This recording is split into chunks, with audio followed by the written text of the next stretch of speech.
Hello, and welcome back to the Sweet and Spicy Podcast. My name is Kate. And I'm Cecily. And if you cannot hear, I am sick. So you will be hearing me drinking tea through this. She's sick, I'm tired. Together, we're sick and tired. That's all I've got. Guys, it's been a long week. It's been a long month. It's been a long year, and it's only February. It's not the real year, that's why. I refuse to accept the patriarchal 12-month year. Ah, okay. That's why January I forgot. is trying to royally screw us over, because it's a last-ditch effort of the former year. Ah, okay. I forgot about that. Start I forgot you did tell me about that. Lunar New Year, or at this point, even spring. I'm going with spring. Puxatawny Phil saw his shadow again. So Puxatawny can get For those of you that are not in the US and bow down to a groundhog every year to get your weather report for the next 6 weeks, Puxatawny Phil is a groundhog for Groundhog's Day. He comes out of his thing. If he sees a shadow, it means that you get 6 more weeks of winter. He's only about 84%. He's only about 34% correct on his predictions. Which he said more winter. But apparently he has like a cousin in Chicago who said it will be spring. Maybe Chicago will get spring and Pennsylvania will there's get a more groundhog winter. in Chicago too, and I forgot his name. And then there's also a possum. There's a possum in Tennessee since 1999 that has only ever been wrong once, and he said spring is coming. So maybe we should listen to the possum instead. You know what? I have heard of the possum. Oh my god, my voice is going away now.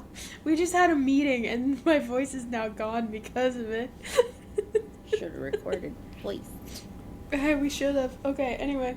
But, yeah, we look to medium-sized rodents to predict the weather. Yep, we do. Anyway, we're doing part 2 of the Jacksonville Rays series, guys, by Emily Rath. Cool. Anyway. All right, where you going? I just woke up. Like, I've been in bed asleep all day. Like, I don't know what to tell you. You're all like, we're going to do some housekeeping. And then you're like, yep. And I'm just like... I did the housekeeping. I did the stuff. It's fine.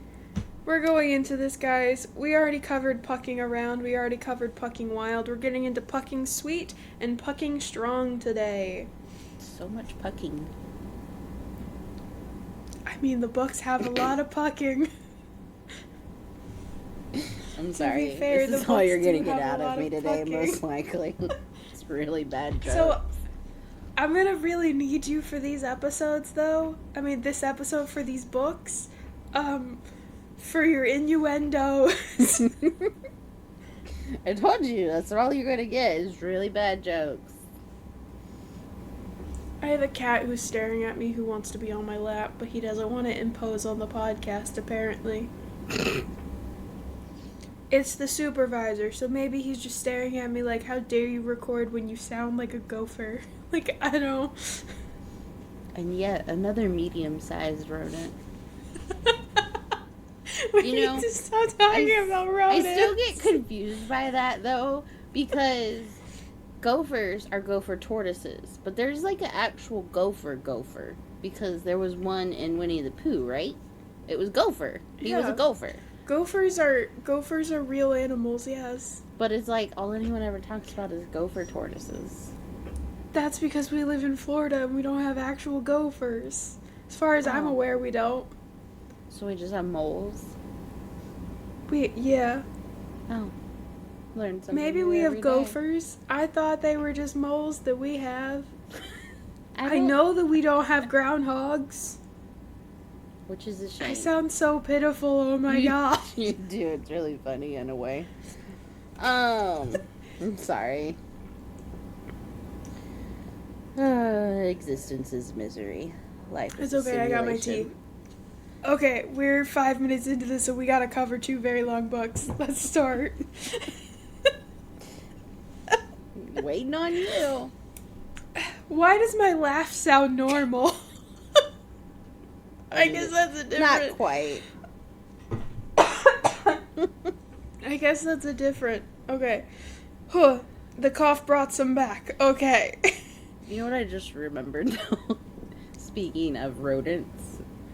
Oh, no. G.M. Ferry wrote the Ratatouille book. Did you read that yet? Oh, no. She hath frozen over. There she is. You're back. There you are. Hello. You froze on my end. You froze on mine. It says it's because of my network. I don't know why my network is being weird. I don't know either, because you're supposed to have that good internet. I do. Yours is struggling too. There it went. See, there everything's just riding the struggle bus today. We all signed up for a lifetime pass on the struggle bus. No, my my internet provider is doing some updates and stuff, so... Rude. They should have scheduled anyway, that with you said something about another rodent, and then you cut out. Didn't G.M. Ferry write a Ratatouille book and you got it? Yes. Have you read it yet? I didn't get the book. Oh, I thought you did. No, I got the B movie and the Red Riding Hood one. That's right. Alright, I guess you got the Shrek and the Produce. Because I have an unhealthy obsession with that movie. No, Ratatouille I think is one of her newer ones. Oh, maybe that's Though it does look like it would be good. I have to go check it out since we just, I don't know, all the rodent discussion. Anywho. Yeah. Continuing. Anyway, we're going to continue now with Pucking Sweet. Starting with triggers, guys. Alright. We're going to get into the icky ones, and then we're going to get into the spicy ones. Homophobia, patriarchal gender norms, judgmental parents, narcissism, gaslighting, history of past abusive relationship, to include verbal, emotional, and cheating. Oh, well, history of child abuse.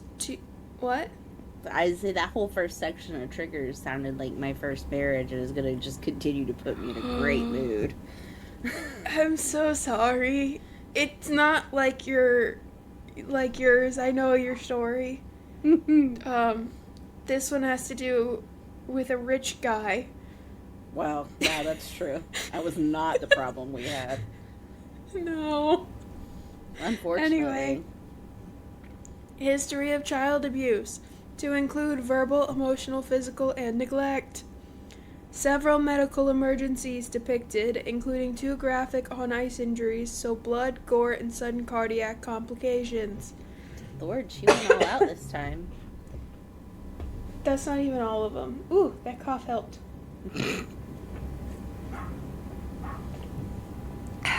Okay.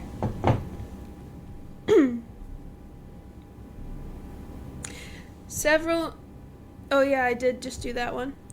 Character experiences, to include debilitating claustrophobia, causing panic attacks and hyperventilation, as well as another with anxiety. A main character, it's your favorite trigger ever, Cecily. A main character experiences an unplanned pregnancy. No. Preterm labor. No complications for the baby or her. Oh, wait. Is this Poppy's book? Yes. Ah, okay.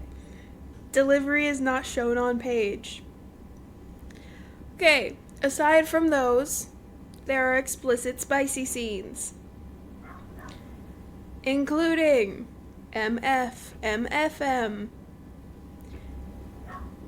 MMF, and MM. These scenes include, but are not limited to, elements of public spicy time, voyeurism, dirty talk.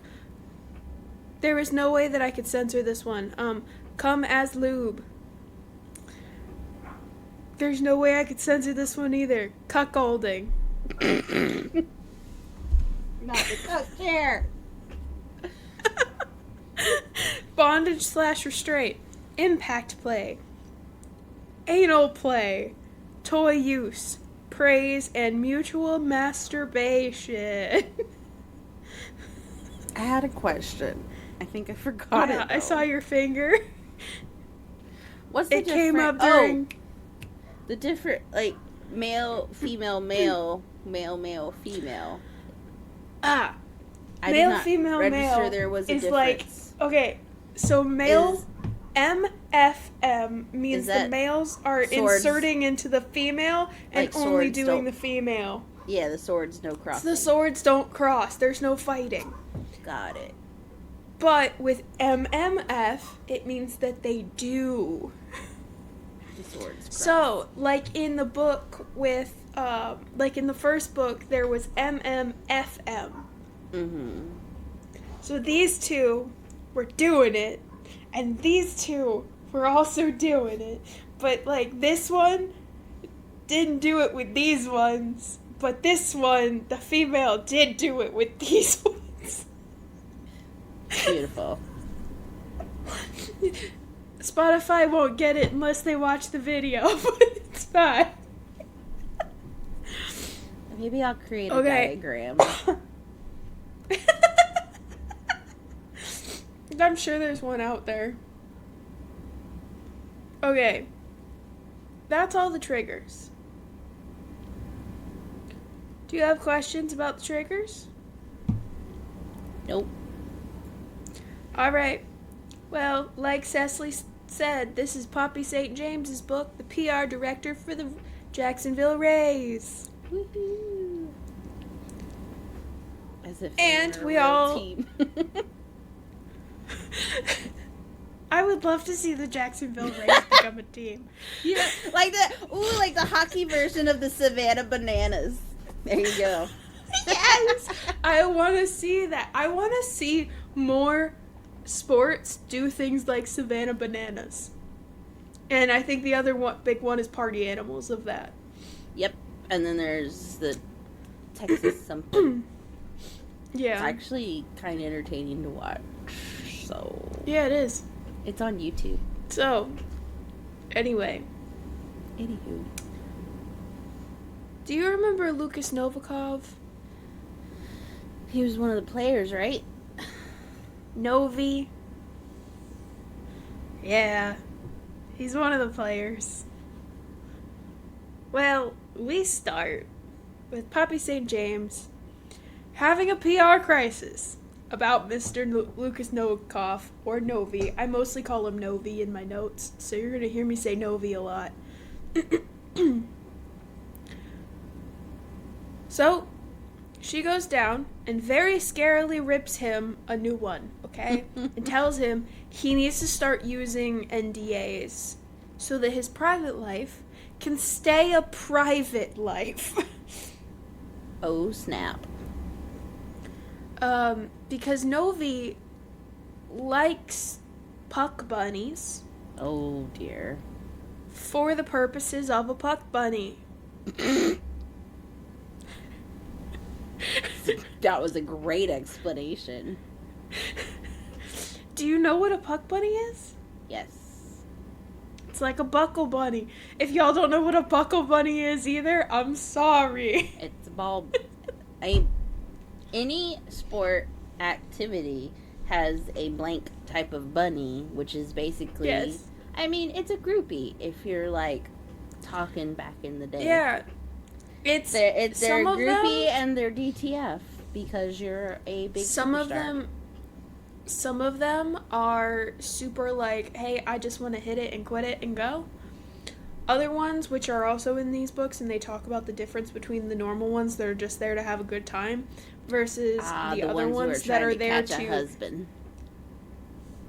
They're money chasing. No. They're not necessarily trying for the husband like wife title, the husband. They're chasing the money though. They want to be like the girlfriend for a little bit. They want to get pampered, and then as soon as they find the next one that makes more money, that's higher on the team, maybe it's a starter now versus a second string, and they'll go after that one instead.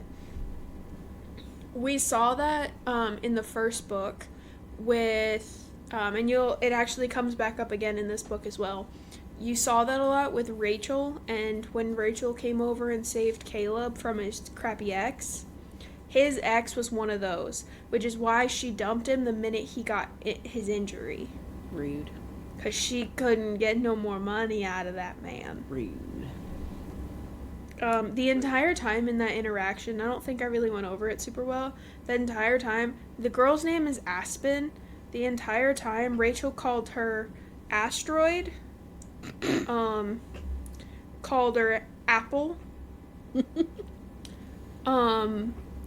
Called her pretty much anything that started with an A that wasn't her name.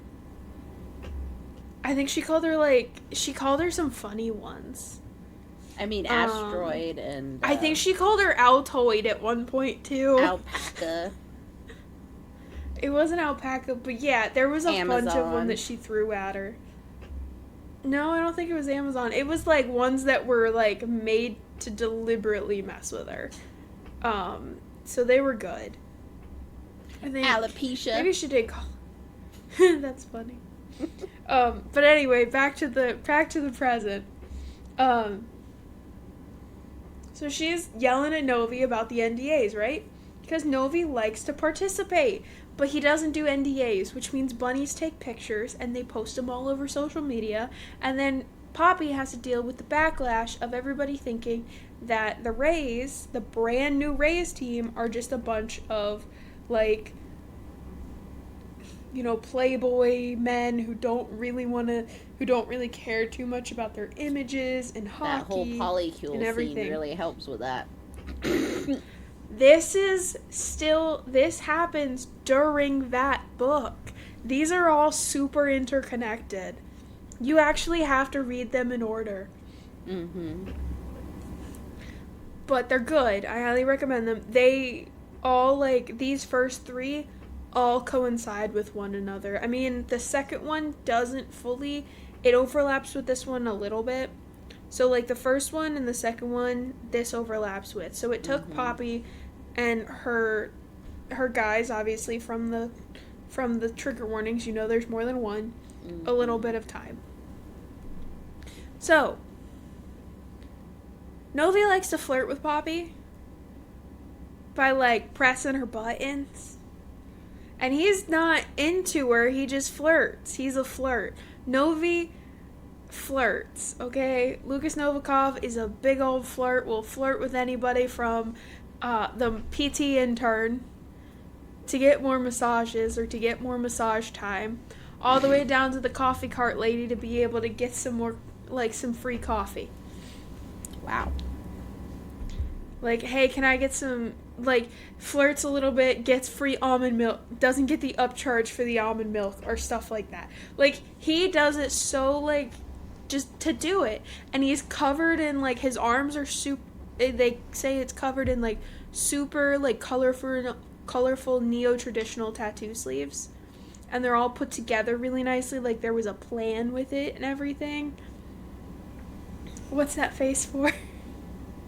I like men with tattoos. I don't know what you're making faces at me for. So do I.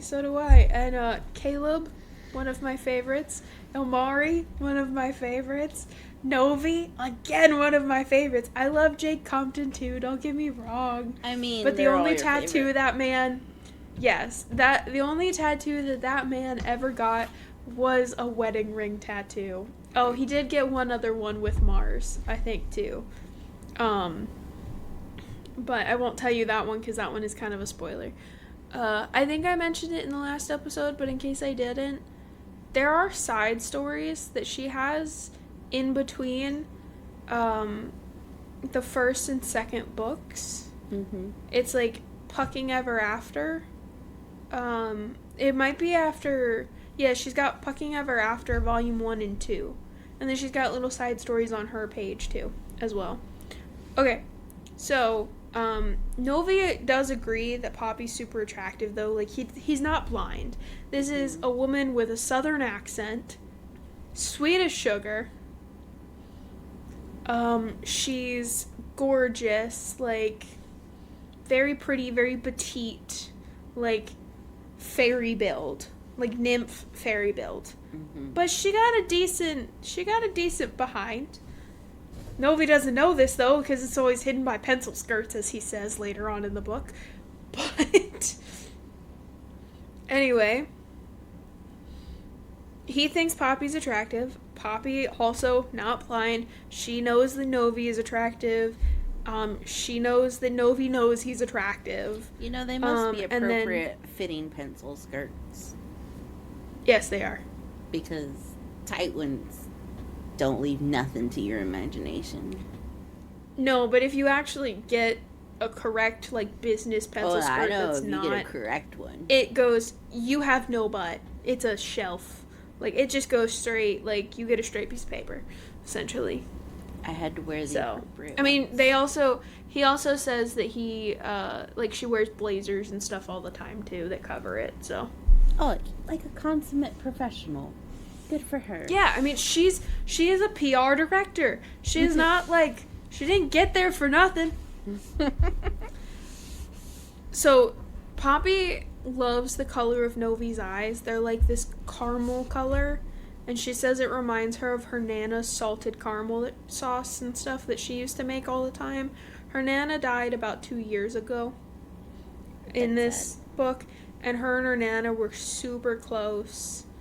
Like, super, like, that was Poppy's, like, favorite family member. So, also, Poppy's into Novi's tattoos, because who wouldn't be? Duh. So, Colton Morrow, do you remember him? I mentioned him a little bit, is another defenseman on the team with Novi. Novi and Colton have known each other from previous teams. For around 10 years, they've known each other.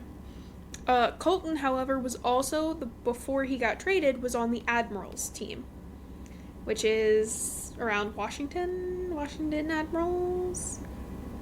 Not the DC. I think. Maybe not DC. I don't know. I'll be honest, I don't know. I know some, but I don't know that one. Anyway, they were on the team together. Poppy was the PR there. So Colton knew her already. And Colton's dad recently passed away, literally right before the season started.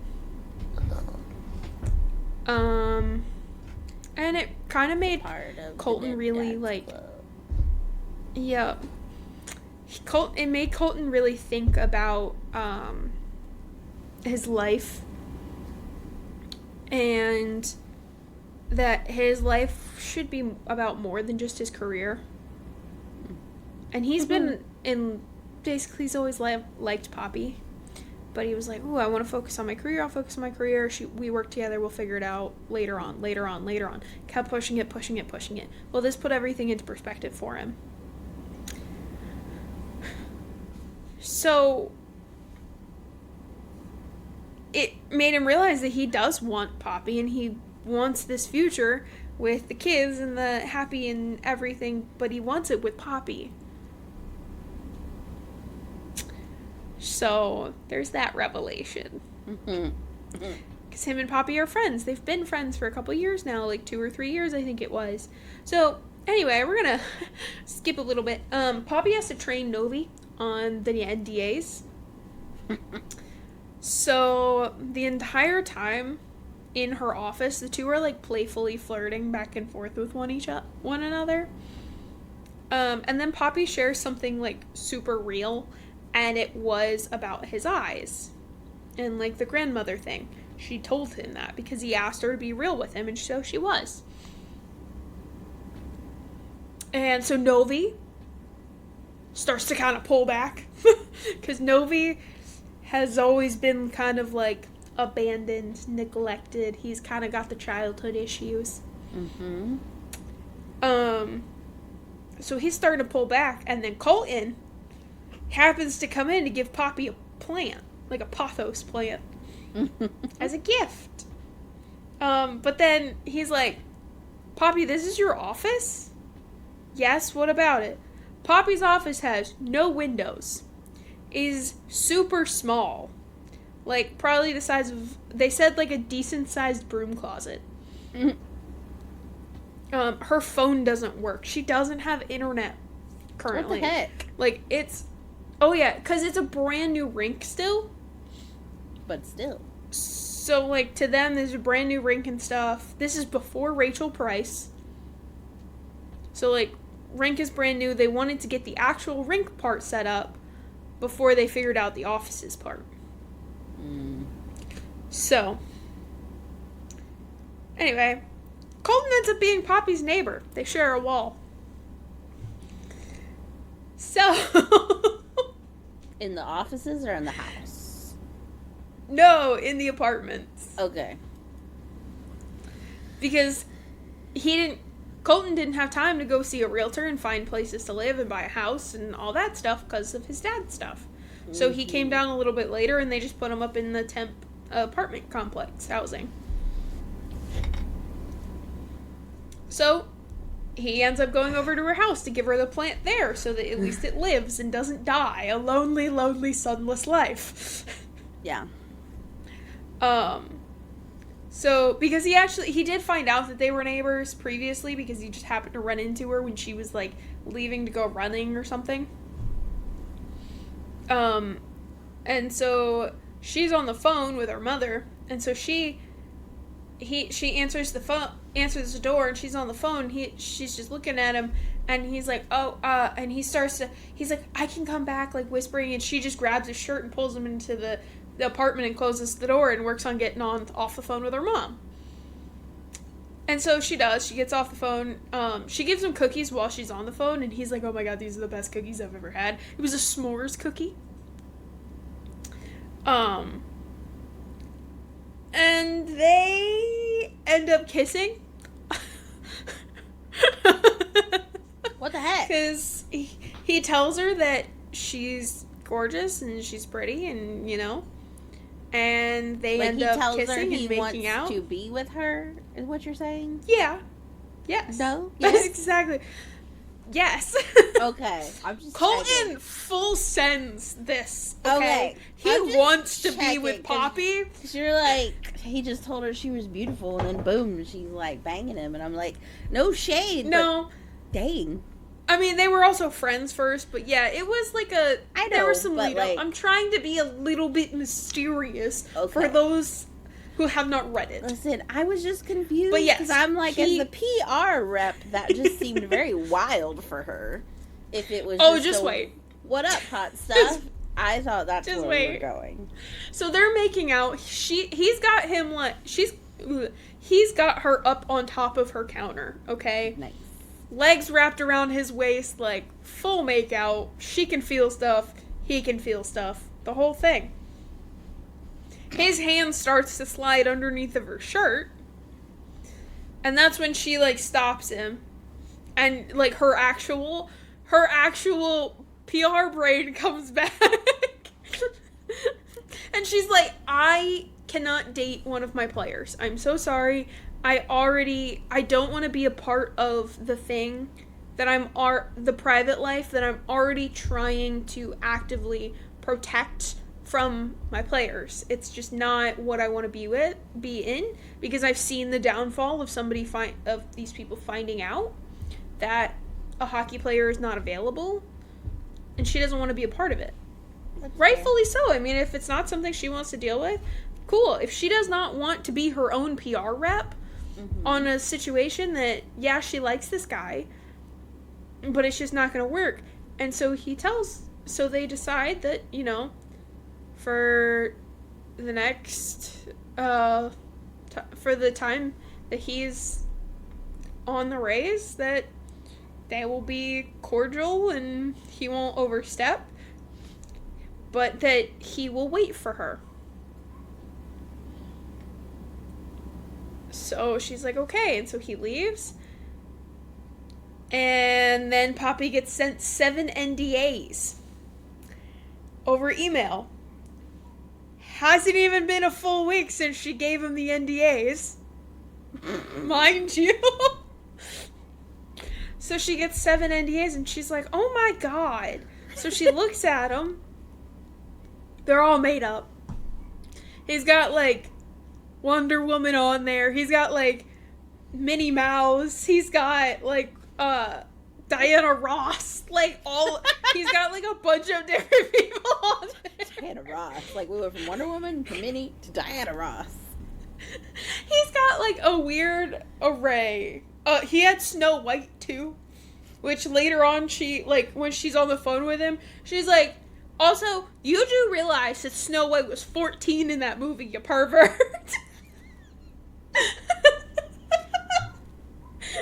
I love Poppy. She's great.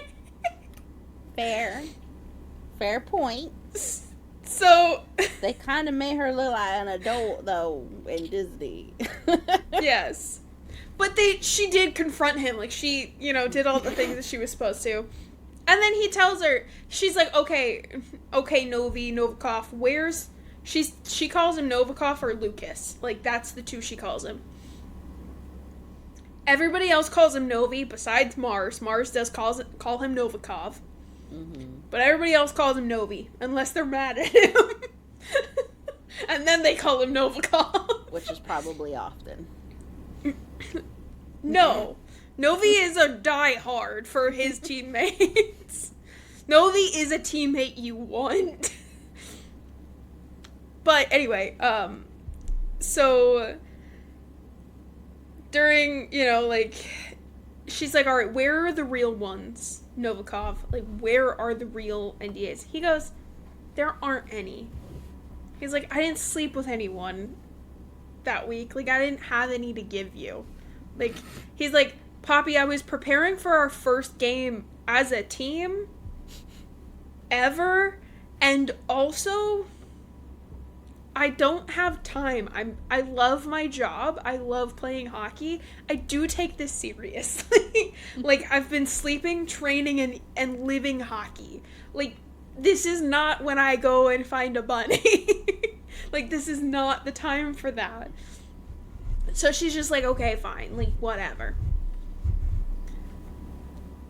So, during their first game, as the Rays, Novi scores the first ever goal of the Rays' career. He stares straight at Poppy and winks at her. He does it just to make her mad. Also, he's starting to realize maybe he does see Poppy as more than like just his kind of pretty PR director. He's starting to see her as maybe a little bit more than just like somebody that's attractive. Mm-hmm. He's starting to see her as maybe it's an attraction that he has to her. But like, he just needs to get out of his system, but that'll never happen, so. This is a PR nightmare. Oh, yeah. Anyway, so Colton tells Poppy he wants to date her and that he'll wait on her, right? Mm-hmm. On their plane ride back home from the first game, because they had a bunch of away games. Poppy told him, this is where she told him, like, she doesn't date players, and, like, that was his response. She said it before he even said anything. He also told her that if she ever needed someone to kiss her again, that she should definitely call him. Oh, snap. Colton is, like, smooth. Like, I got you. Yeah, I have a cousin named Colton, so that's just not going to work for me. So don't even If try. this helps, Colton isn't white. So, I don't know if that helps or not. I mean, I like these books because they're also very inclusive. Like, literally all around the board inclusive. I mean, I guess, but, like, not seeing it and just hearing the name, I'm just like, ew. I mean, his name is Colton John Morrow III. I mean, I can't say his name, but him and his twin brother have, like, the same middle and last name, and it's very... Oh, that's weird. Okay. Anyway. Yeah, their social security numbers were one number off of each other, too. That messed up a lot. I mean... Yeah. Anyway. Poppy then goes to lunch with her very uptight family. Okay. They're very uptight, high society family. Her dad is known as the Kingmaker because he helps a lot of people with political careers on both sides. He doesn't like stick to one or the other. Oh, well, none of them. Either blue or red. I mean, yeah, either blue or red. He'll do either side. Yeah. They all do. Yeah. So you learn that Poppy has been labeled kind of like the disappointment of her family? Of course, because she's a hardworking career woman and not a trophy bride. That's exactly what it is, because she was going to be a trophy bride, and she left that ring right on that nightstand and left his... Good. Whoops, I shouldn't have said that. Anyway, I wonder if I that can man's find a name... donkey sound. I think we can say that word on YouTube. I still want a donkey sound, though. Anyway... The rich guy's name that she was supposed to marry was Anderson Montgomery. That's 2 last names. Yes. Like, that's like extra mega pompous. Even worse than having like the 3rd or 4th or 5th. Yes. Like, you've got freaking 2 last names, dog? Nah. Yeah. So you find out that Anderson was absolutely terrible. He lied, cheated, was using Poppy for nothing but her name because she's a St. James. But Poppy wasn't exactly in love with the man either. She was kind of using him to get better with her family and all that. If she had married him, she would have been Poppy St. James Montgomery with the double last name. Probably. She even said that she'd probably be pregnant and unhappy in some kind of big mansion stuck as arm candy. And that's not what she wanted. No. So, her family lunch turns into her family lunch with her ex-fiancé Anderson. No. Because this is when her family decides to tell her that Anderson is about to get married. Good for Anderson. Let me guess, to like her freaking sister? To her youngest sister.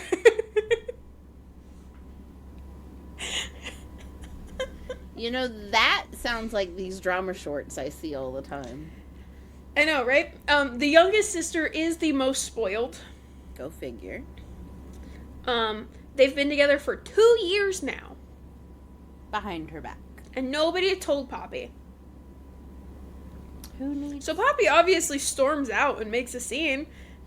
She's like, this is ridiculous. Who needs family like that? Who needs enemies with family like that? That's what I meant. So her mom, like, guilts her into coming back to the table and, like, to staying. Poppy doesn't fall into the guilt. She comes back to the table to grab her clutch and her purse because she left her purse and jacket there. And then says, oh, because her dad, ordered sea bass for the entire thing. And she's like, oh, and by the way, because she tried to order chicken. And her dad was like, the sea bass is better. The sea bass is better. You gotta have the sea bass. So Poppy was like, oh, I'll take the chicken. Don't listen to her. She'll have the sea bass. Like, that's what it was. What is that voice you're doing? That's my rich man voice. I don't know what that is. What are you doing? It's honestly like my nature documentary rich man voice. Okay. The most dangerous animal on the planet.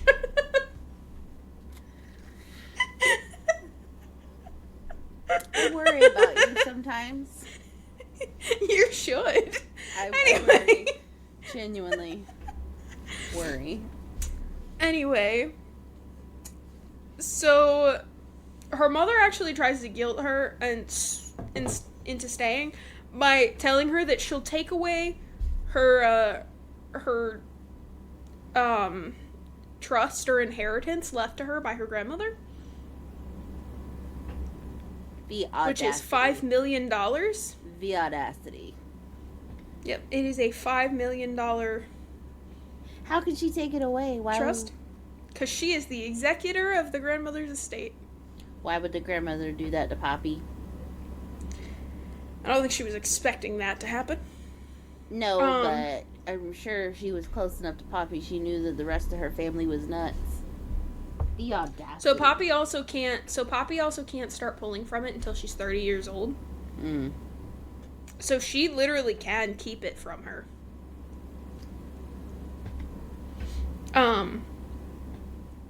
But she leaves anyway.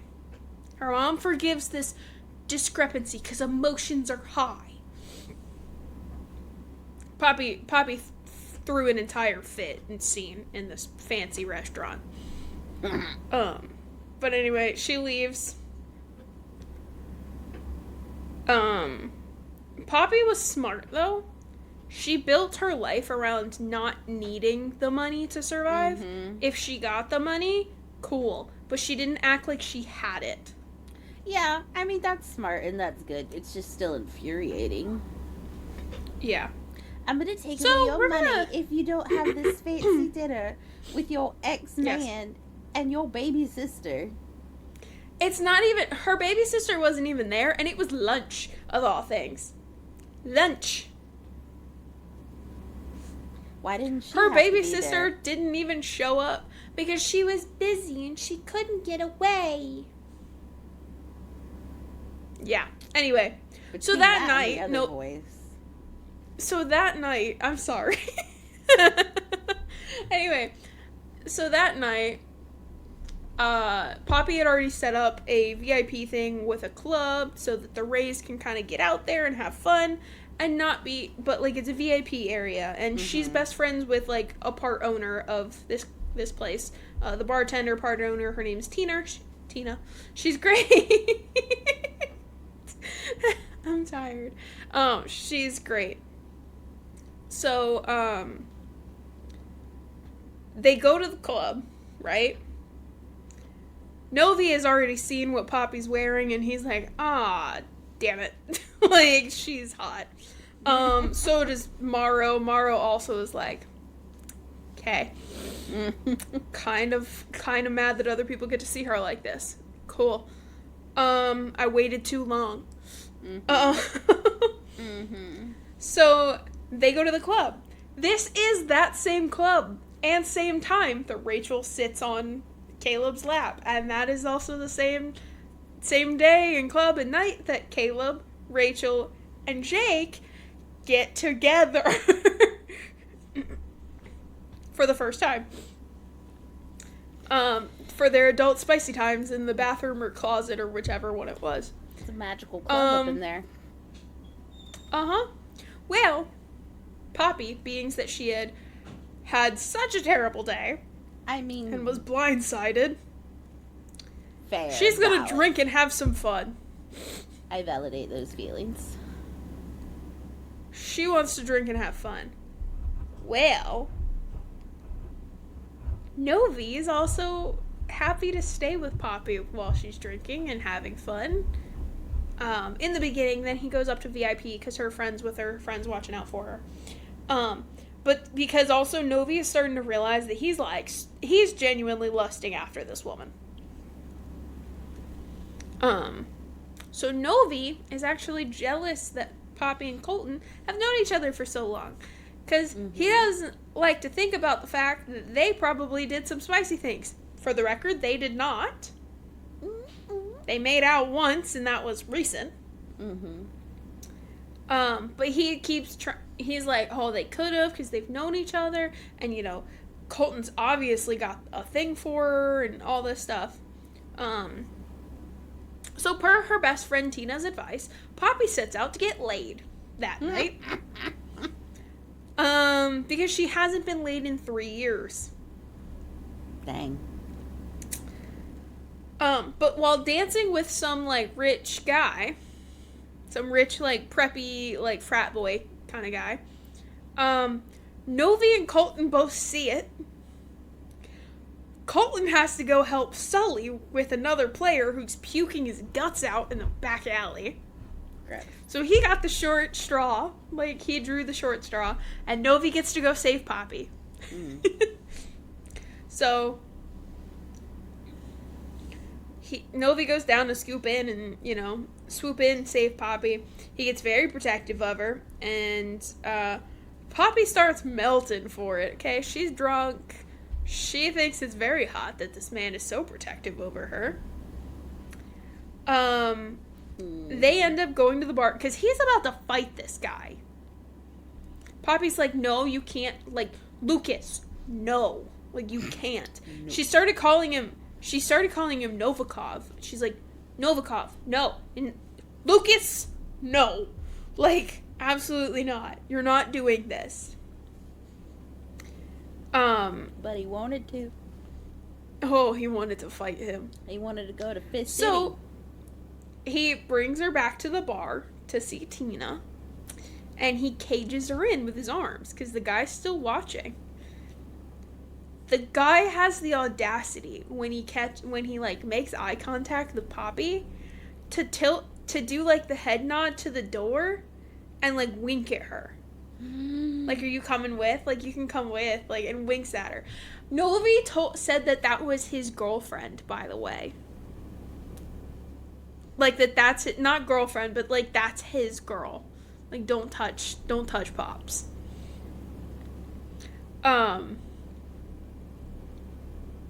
So that makes him real mad, but the guy's still looking at her, and so she's like, okay, can you just, like, act like you're kissing me, and then he'll go away and, like, leave me alone? Well, he doesn't act like he's kissing her. He straight up kisses her. Of course. Poppy's into it. And then Colton comes back. Because it gets very heated. No, he doesn't. It gets really heated, like, on both sides of them. Like, they're heated on both sides, okay? They end up going back to the hotel together.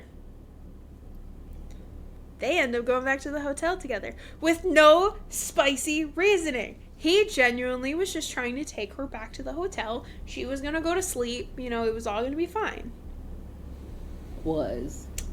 But Poppy and Novi get very open about, they get very open about, what's going on with each other. And Novi, like, pried into her reasonings a little bit for wanting a one-night stand. And that's when he finds out she hasn't gotten laid in 3 years. And they get out of the cab and go inside. And that's when Poppy has decided that she wants to sleep with Novi, because he's a perfectly good candidate. And it's a one-time thing. He does one-night stands all the time. And at least she's protected and safe with him. And she knows that the NDAs will keep both of them protected.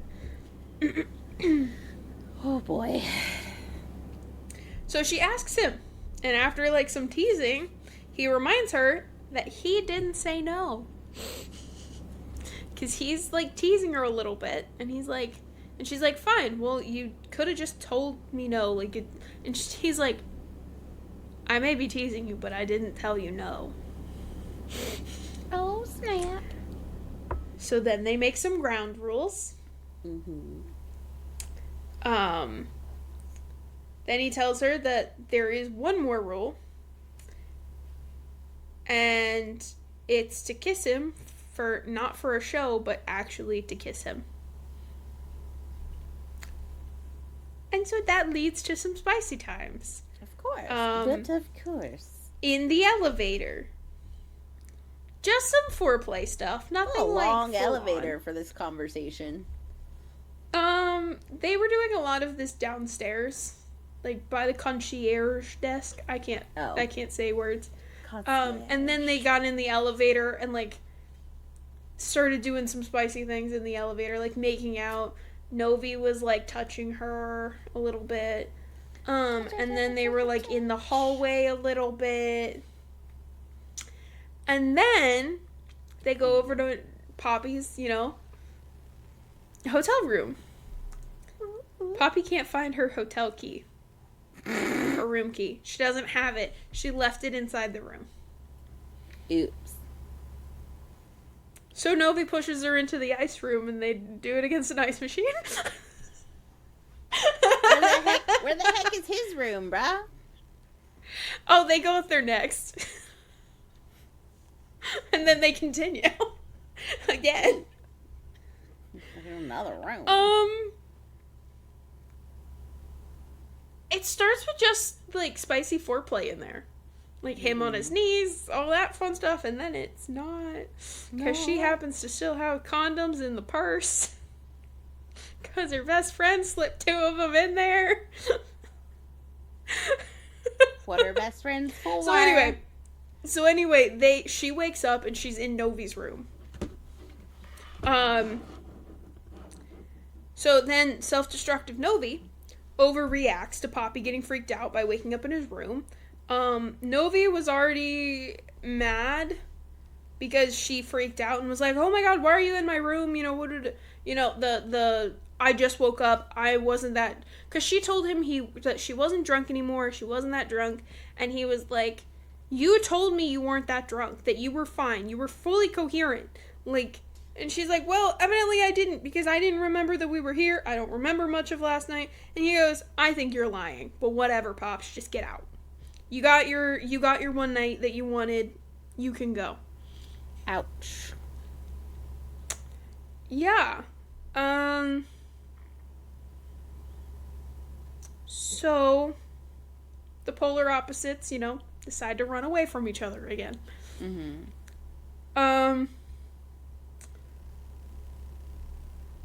So Poppy's sister shows up at the hockey rink when they get back and convinces her to be her maid of honor.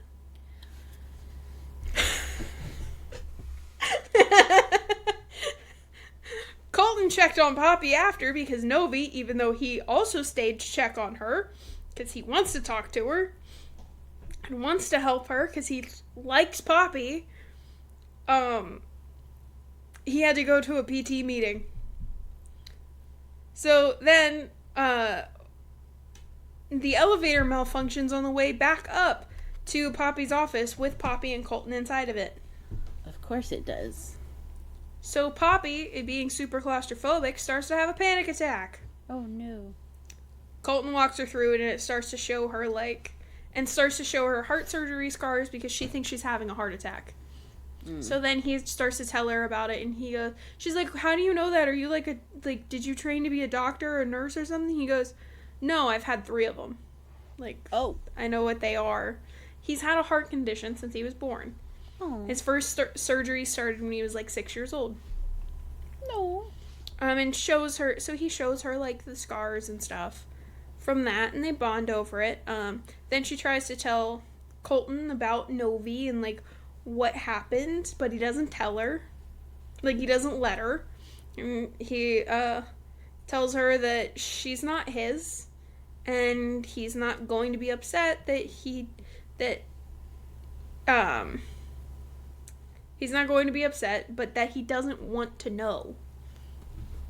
He doesn't want to know. My guy. Poor dude. He does sneak in that if she was his, Novi would never touch her again.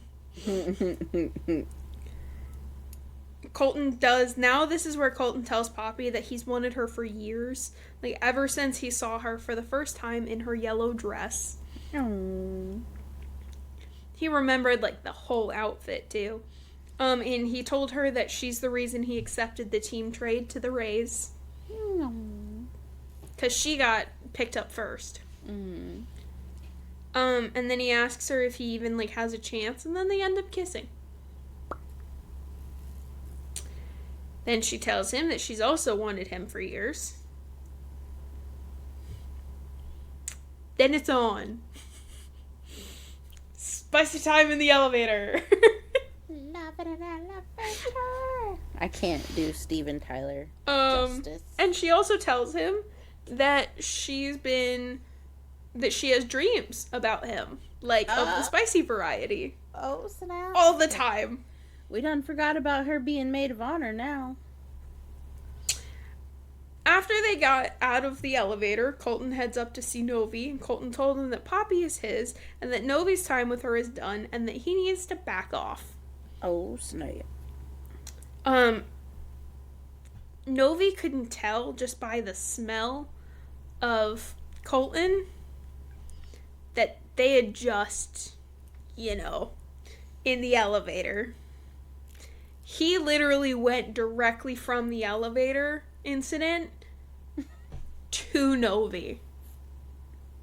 To be like, back off. That was very alpha wolfy of him. I'm gonna point out, technically, she slept with Novi more times than she did Colton. But anyway, Wow. Anyway, but with Novi, she used condoms. With Colton, she did not, cause she's on the pill. Which is only 99% and hockey players constantly get children. Yeah, I mean, yeah. That 1% will bite you in the rear every time. So Novi ends up in a fight with Colton. He didn't start it. Colton did. Oh, shit. And he's laid out on the ground because he didn't. They were doing the tortilla challenge, the tortilla slap challenge. Like all the team won. And he backhands him with the tortilla, and it starts like this fight. Of course. But Novi like defends himself, but he doesn't fight Colton. He doesn't want to fight Colton. And he realizes, like, even though he doesn't want his friendship with Colton to be ruined, he also can't help but want to be, like, the fish caught by Poppy. You know, like the fish in the sea.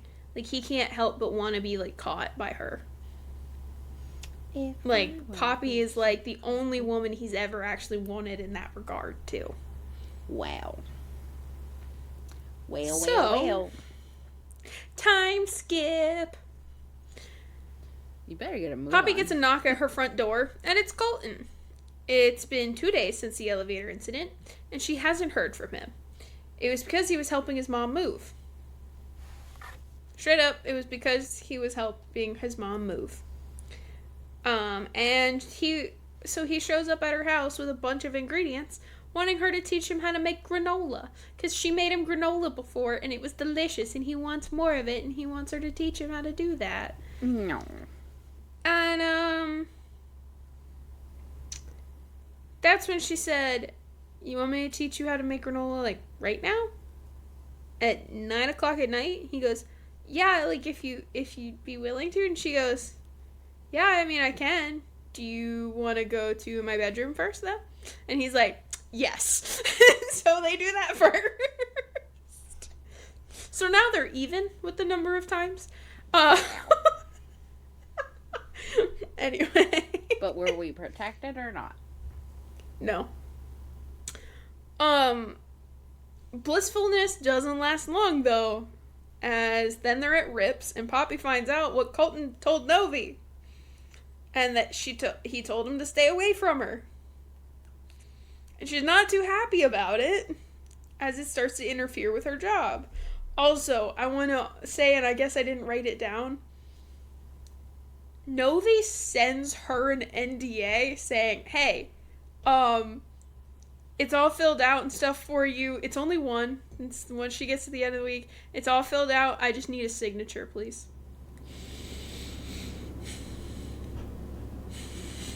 Savage. The savage. Yes. Dang. Yeah. Oh, that would piss me off. It did. It pissed her off. That's what Novi was going for. So she, and then he calls her because he's like, you didn't answer my email. I need a response. It would be the correct thing to give me a response. And she said, you know what? Fine. Signs it in front of him because he comes up to her. Sorry, he didn't call her. She's been dodging his calls and stuff. He comes up to her face to face and she goes, you know what? Fine, Lucas. Pulls it up in front of him, signs it, sends it to him and says, I'll keep a copy for me too. There you go.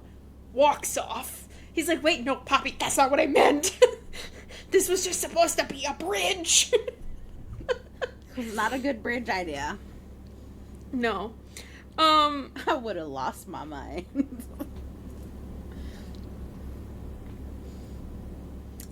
So, the audacity.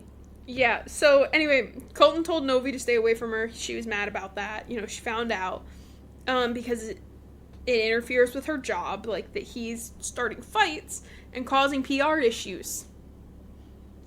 So she also starts to tell Colton about the night with Novi as he started to goad her into telling him. And then she reminds him that he didn't want to know. And so she's not going to tell him. So she stops. Well, it's like, I'm not telling you. Signed an NDA. Yeah, that too. But, I mean, he's not going to enforce that. But she then says, Colton then changes tells her that he changed his mind and he wants to know, and Poppy says no and walks away. Because it's karaoke night, though, Lucas sings her the Backstreet song, I'll Never Break Your Heart. Because he knows it's her favorite band. Adorable. But you were a jack. Well, he then corners her in the bathroom and tells her what Cole did right after the elevator. Like, that he did it right after the elevator. Oh yeah, because Cole's the one who told her about the thing he said to Novi. Like, offhanded kind of thing. And that, like, he could still smell her on him when he told Novi about it. What a thing to tell a person. And so she was upset and asked him if he and Cole have a game they're playing. Like, some kind of game they're playing. Like, the farther you get with me, do you get points and stuff? Like how many points would... She starts going off, like, on it and stuff. She goes, how many points would it be if I got on my knees right now? Like, how many points, Lucas? Tell me. Like, you want some more points? Why not? You've already probably gotten enough, like, this and that. And he's like, no, Poppy, there's no game. Because he put his foot in his mouth and doesn't know how to talk about these things. So he's, like, freaking out. So then she makes him leave. And Poppy starts crying in this bathroom because he followed her into the bathroom to talk to her. Because he needed to talk to her without Cole interfering. Mm-hmm. And then he made her cry. And then, so Lucas, she does tell Lucas that he said some things to her that morning. Like, that morning after that they had gotten mad at each other kind of thing. That her ex-fiance had literally said the day before. To try to, like, be terrible to her. So, like, she was running on, like, oh, so that's how it is. Like, okay, whatever, I'm done. Ouch. So then, Colt tells Poppy she's got to choose between him and Lucas. No, she doesn't. It's a one-choose romance. Poppy doesn't want to. So, they all stay in this weird little bubble of stagnation. Okay, the great thing about this book is the outside perspective, though, of, like, everyone on the team knowing that Jake, Rachel, and Caleb are together because they weren't as secretive as, like, they thought they were in the first book, and because you only get their stuff. And so, like, everybody knows. And, like, the reason I bring that up is because Lucas and Colton talk about potentially sharing Poppy because they heard those three in a hotel room together. Mm-hmm. Because, like, Lucas makes Colton talk to him about it. Mm. So, Colton thinks about it that night. Like, thinks about what it would be like if they did share her and have her at the same time. So he was, like, imagining Poppy, like, kissing him and, you know, like, him doing the things to Poppy, and then, like, her hands, like, on his chest and, like, on his neck, and then Novi's hands on his hips. And he was enjoying some self-care. Enemies to lovers. And decided that maybe it wouldn't be so bad. So Colton goes to Poppy's house and talks to her. She wants to take it further, but tells, so she wants to take it further with Colton. Like, she wants him in her bedroom kind of thing. But he tells her that she needs to talk to Lucas first. that they all need to be, like, on the same page. Mm. She needs to talk to him. Well, Poppy is at her sister's bachelorette party that she had to plan because, again, maid of honor. Mm-mm. You know where she goes? Her friend's bar? Her friend's bar is, like, up in Washington. Oh. Oh, she goes to St. Augustine.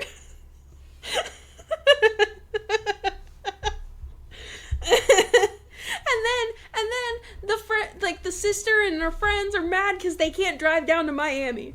And honestly, I am so happy that this author understands that Miami is not just like a hop and a skip from like St. Augustine. No, I've read so many books. I've read so many books that they're like, oh yeah, we're just gonna like, we figured we would like have breakfast, in like, on a beach in Orlando.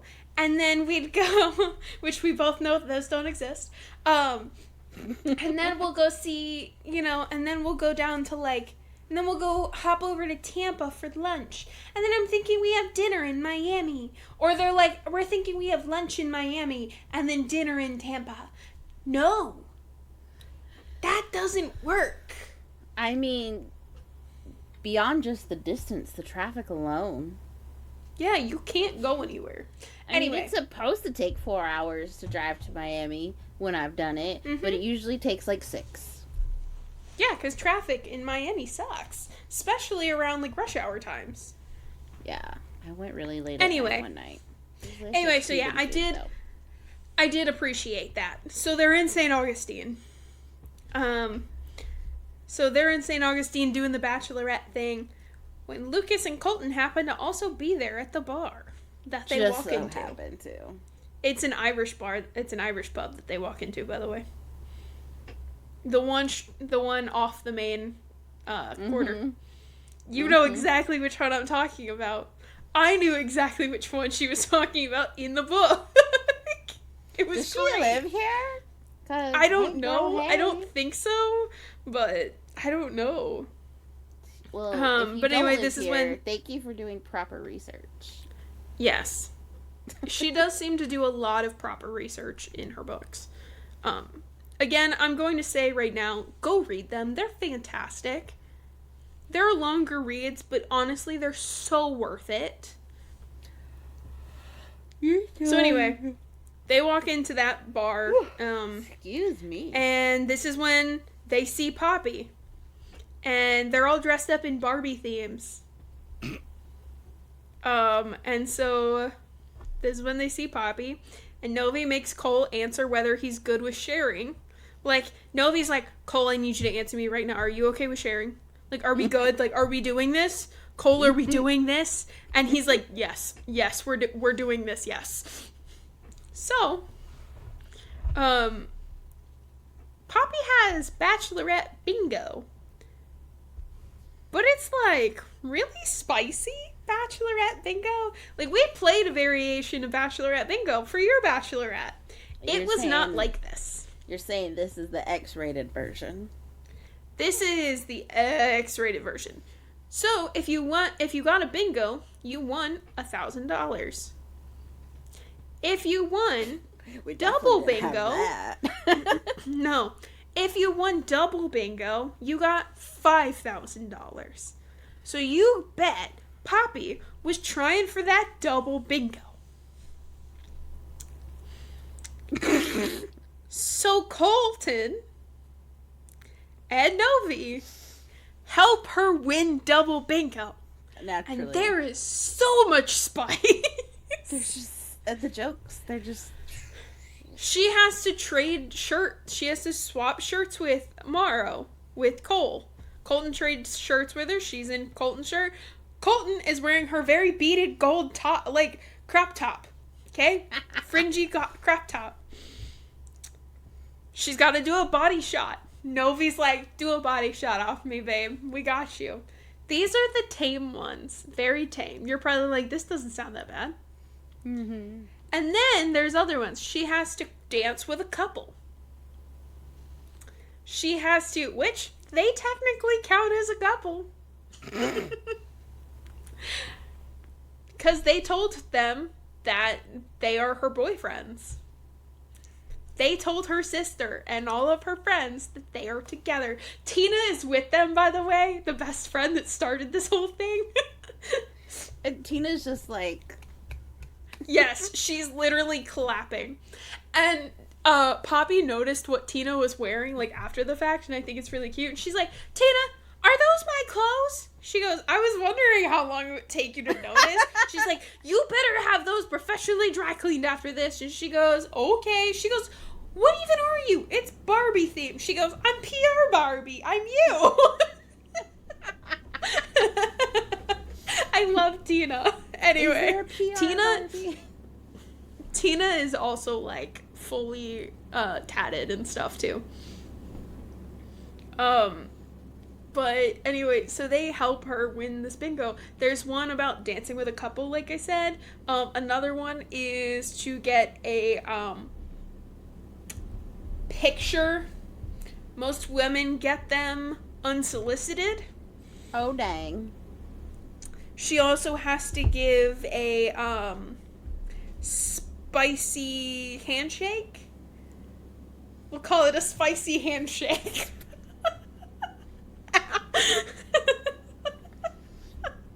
I'm sorry, why didn't we try to censor this forever ago? This is so much funnier. This is so fun. So anyway, gives her a spicy handshake. She gives out a spicy handshake. She does all the things she needs to do. She wins double bingo. They go back to her, they go back to either her apartment or Colton's apartment, because Novi is technically living with Colton at this point while there's renovations being done to his house. Oh, and they were roommates. Because it's a design, they're doing, he is having, like, a designer come in and actually put furniture and stuff in his house. Because all of the furniture that man had was a TV, a couch, and I think it said that he also had, like... A bed? A bed. Yeah. I mean... It wasn't even, like... It was mattresses, though. It was just 2 king mattresses stacked on top of each other on the floor. He didn't have a bed frame. He was just one of them. There's, like, a whole thing about that. The reason... It was so that it was easier if he got traded. It was easier for him to move when he inevitably gets traded. It was really sad. Okay, fine. Not that he was just FB with his no-frame bed. Yeah. Anyway, so they go back and they have fun times together, all that fun stuff, right? They helped her win the bingo.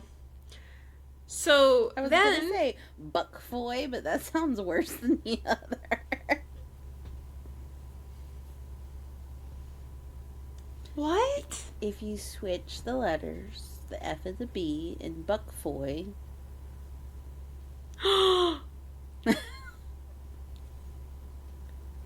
Yeah. But it, like, sounds worse. It does. Anyway. You're welcome. Cole actually had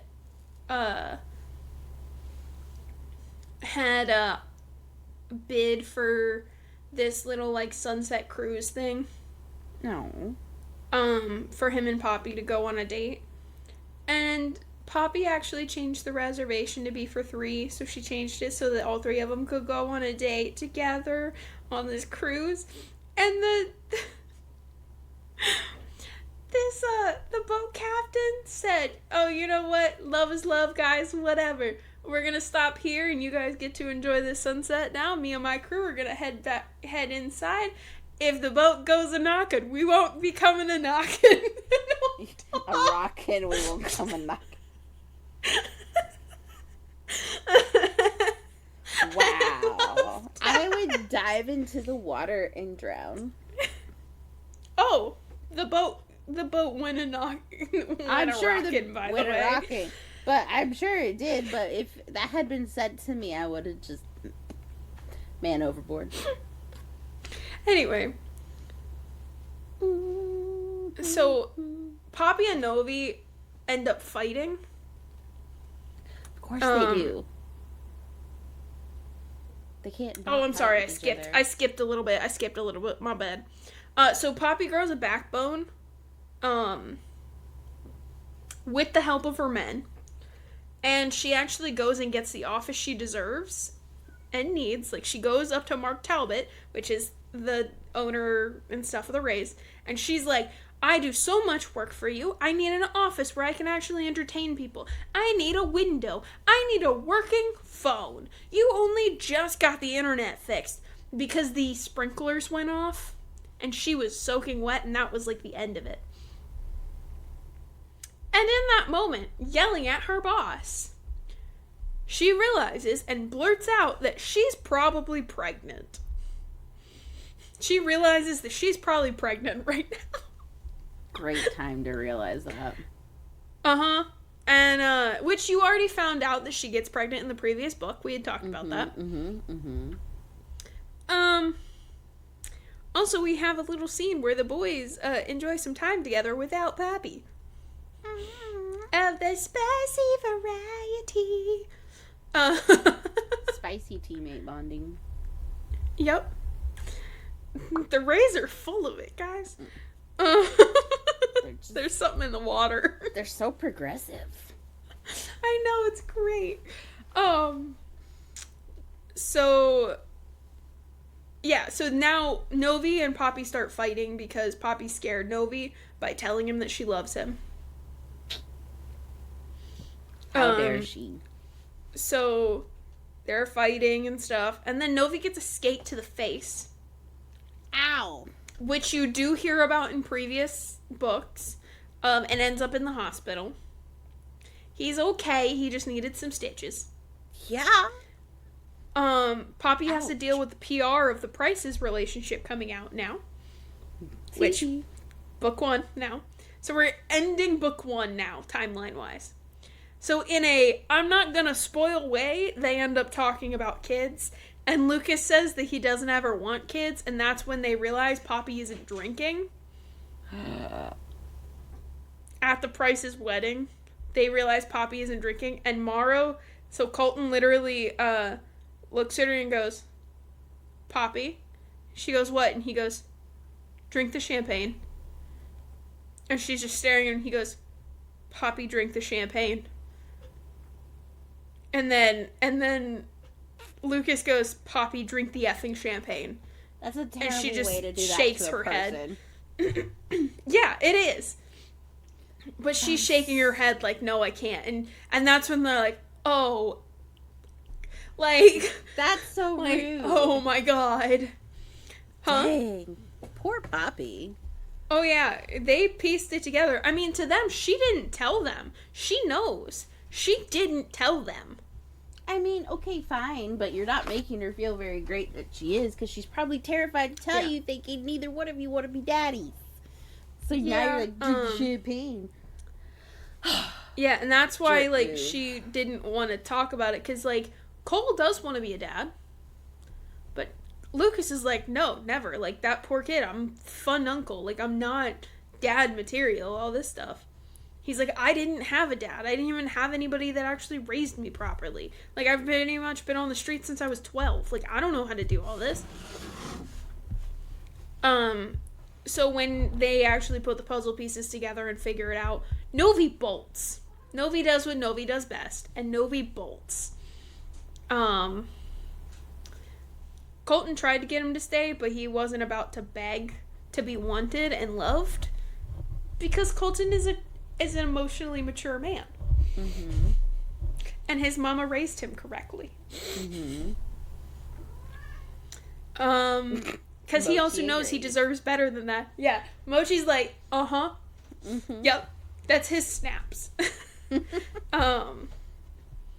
But Colton loves him. Colton does love him, and Poppy does too. So Colton does what he does best. Which, I didn't tell you this because I know that you're going to now want to read this and you're not going to have time to. The entire thing is based around zodiacs. Each character has a zodiac assigned to them. Colton is Leo. Novi is a double Scorpio. terrible fate for a person. I'm sorry to those of you that might exist out there. And for those around you. Yeah. Anyway, he literally, it was like one of the first things he ever said was, to Poppy was, he told him, he's like, oh, Colton will fall in love with you the minute he meets you and spend his entire life chasing after you. Like, running towards you. Mm-hmm. He's like, baby, I'm a double Scorpio. I will fall for you the minute I see you, but I will spend my entire time trying to run away from you. That's like how he said it. And that's when Colton No, but that's when Colton said, like, he was trying to warn Poppy away from him. That's what was happening during that scene. That was like early. That was pretty much like really early in the book. Although, you know what? And then, sometimes if a man warns you that he is trash, just take his word and go on. You are not a trash man. He's a very self-aware trash man. He knows. Yeah. So Colton does what he does best, and he said he remembered what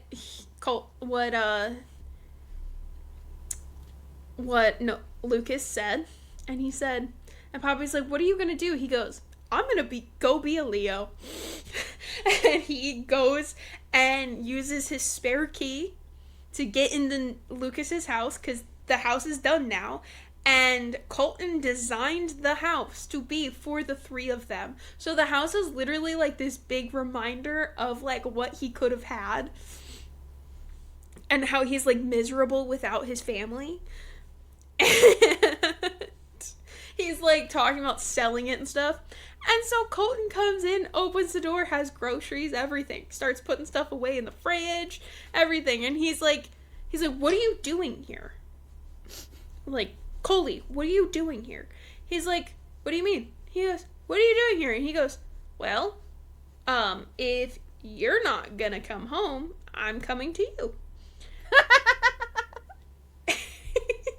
And he's like, what about Poppy? Isn't she gonna be worried about you not being here? He goes, I'm pretty much live at her place already now. She's probably gonna be happy to have me out of her hair for a little bit. You'll be fine. Novi's like, fine. You know, he's like thinking, okay, cool. I can last until he gives up. It's fine. Colton don't give up, okay? Also, Colton goes and sleeps with Novi in his bed and cuddles him at night. And then he realizes how much, like, he needs him there, and, you know. And also, Novi doesn't last, because Colton doesn't give him the option to. Also, Colton put in a whole library for Poppy with her romance books, because Poppy is a romance book girly. Of course. And I thought it was really cute. Sorry. Sorry to everybody wearing headphones for this. So, do you remember Langley having that pet adoption event and he couldn't read it because of his dyslexia? Mm-hmm. We're talking about that moment now, because now we're in book 2. Mm-hmm. So now we're overlapping with book 2. So that kitten that Poppy really wanted, there was a kitten Poppy really wanted, and she got denied on her pet application, like her adoption application, because her apartment doesn't allow animals. Rude. And the shelter called the apartment complex. I mean, good on the shelter on one hand, but also, poor baby. I know. So, Lucas ends up adopting the cat for Poppy because he doesn't like seeing her cry because she was crying because of her application got denied. Oh. So, he adopted this little gray and white kitten. And then they go to Shelby's costume birthday party. Do you remember? Yeah. Do you remember? Yeah, there was a rose so on a they stick. have some... Yup, there was, and that did happen. You get this full scene, then. It does even talk about Langley and Tess happening to see them. So, then they go back to Lucas's house, and Lucas surprises Poppy with the kitten. Because he was like, this was supposed to be tomorrow's surprise. You were supposed to come over here tomorrow, not today. You weren't supposed to be. Like, he was freaking out. He's like, this wasn't the plan. You weren't even supposed to go to Shelby's party. You told us you weren't going. She's like, well, I changed my mind, Lucas. I'm allowed to do that. He goes, you are. But, like, I had all these things planned for tomorrow, and now I can't do them tomorrow. He's, like, freaking out because he's like, I had so many plans. It tracks. Yep. So we're going to fast forward a little bit to Colton telling Poppy about his last cardiologist appointment because he got bad news. Oh, no. His heart is declining, and this is going to be his last season for playing hockey because he'll probably need a pacemaker. Oh, that's sad. So they work through him with that. Like, they work through that with him, like both Poppy and Lucas do, because they're good now. They're in their little relationship. So they go to Poppy's wedding. And with very strict rules from her mother. Oh, Poppy's sister's I said wedding. Poppy's sister's wedding. You said Poppy's wedding, and I was like, they would all go to Poppy's wedding? They go to Poppy's sister's wedding. No, Poppy and them never get married. Rude. Because they don't want to choose, and it's illegal for her to marry more than one person. Yeah, okay, fine. So, Poppy's sister's wedding, with very strict rules from her mother, that no one can know that she's pregnant, and no one can know that they're together. But Poppy was like, I'm bringing my guys whether you like it or not. They're coming with me or I'm not going. She's like, I'm not coming unless they're going. And she's like, you can take Nana's money away from me all you want. So she knows that she's got nothing to hold over her now. And she's like, fine. So they have the little agreement that they just can't know. Because it's an embarrassment. How dare you, Poppy? Get it, girl. So, everything goes to, hell in a handbasket. Naturally.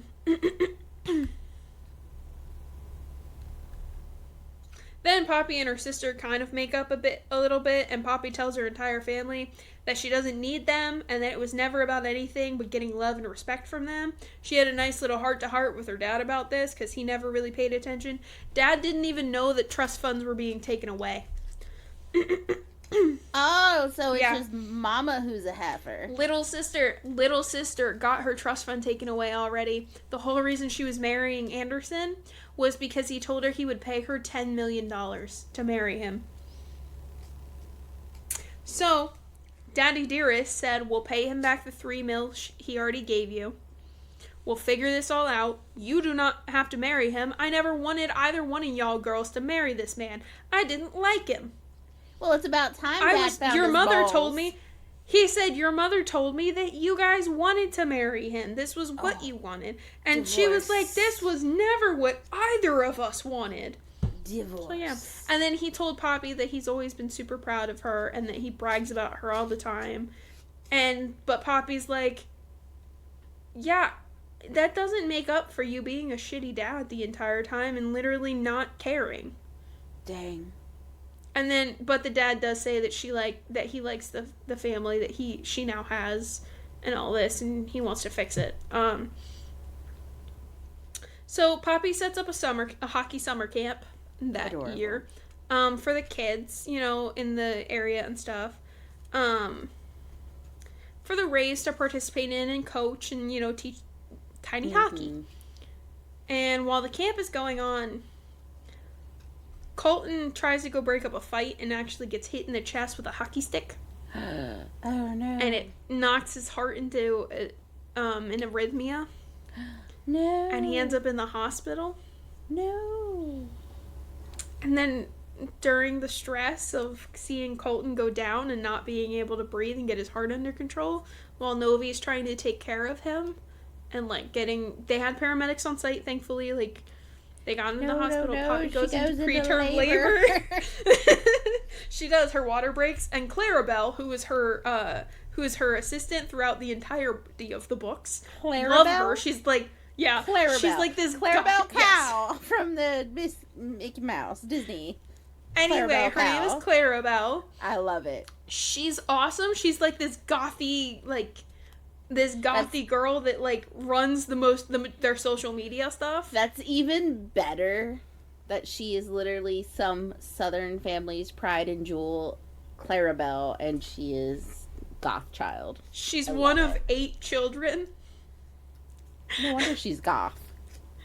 So she takes care of Poppy because Novi comes over because they rolled Colton on into the ambulance and stuff, and so she called Lucas and she's like, Lucas, and so he shows up and she's like, how is he, and he's like, oh my god, Poppy, are you going to labor? She's like, Colton, is he alive? Like, what? He's like, he is alive. They're taking him to the hospital now. His heart got into arrhythmia. They're going to try medications, whatever. So Novi literally has to choose which of his partners he has to go with. Jake, Rachel, Amari, all of them, and Clarabelle go with Poppy and tell him to go with Colton.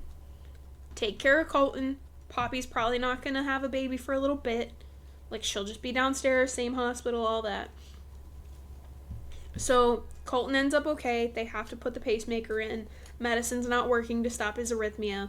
So, his hockey career, it's done. They have a little thing. He tells Colton that Poppy is in labor.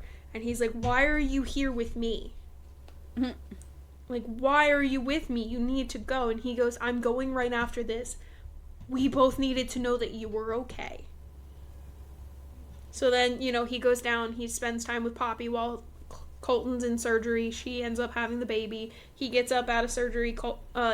Lucas is there for him. They FaceTime. They see the baby. It's his baby. It's Colton's baby. And Colton was so worried that it was going to be his baby because he doesn't want it to have a heart condition. But they told him that the heart was super strong and all the ultrasounds, heart's fine, all this stuff. He has a little boy. They have a little boy. It's very cute. Well, now he can be a stay-at-home daddy. That's exactly what he does. Okay, so we're like is that the end of that one? That is the end of that one. Oh, because you're like an hour and a half in, dog. I know, dog. Okay, so here's the thing. About the other one. There's a lot of stuff. There's a lot of chapters I can't tell you because it's so spicy. No, it's a slow burn. Oh, God. It's hard and emotional. Voted off the island. We're not doing hard and emotional today. It's hard and emotional, but there's some information you need for context that you learn from the small little stories. We're going to very quickly go through them. There's like 4 bulletin points. Okay? First, the last book ended the epilogue with Hendrik Carlson calling Poppy and telling her that he just got married and he needs her help because he married Teddy O'Connor. I don't think you remember who Teddy O'Connor is. Teddy was the PT intern when Rachel first started. Teddy has now come back because he was supposed to, number one, help, with being the new PT for the time being because Rachel was having twins. Because Rachel has had 2 babies and is now about to pop out 2 more babies. They're about to have twins. So they're about to have twins. Teddy's coming to cover for her. He's just got a position for now and stuff. Oh, so these are 2 guys? Yeah. Okay. And my brain, it took so long for my brain to catch up, and I was like, is Teddy a chick? And I'm like, wait, no, Teddy's a dude. It just, my brain took a minute. Hi, Mr. Mochi. Yeah, give me the mochi. No, my medicine kicked in, so my brain don't work. So yeah, literally he's no longer an intern. He's no longer an intern. So he's no longer an intern. So he's there to help. Actually, he's got his full doctor. He's got a degree. He is a doctor now. So he's there. It's 6 years later. Okay, this is 6 years later. Well, I mean, that makes sense. You just said she's popping out 4 kids. Yeah. So, number 1, he tells her that he needs her help because, 1, no one knew that anything was even going on with Carlson in the romantic field at all. True. And number 2, because he tells Poppy he needs her to help him with defrauding both the Swedish and American governments.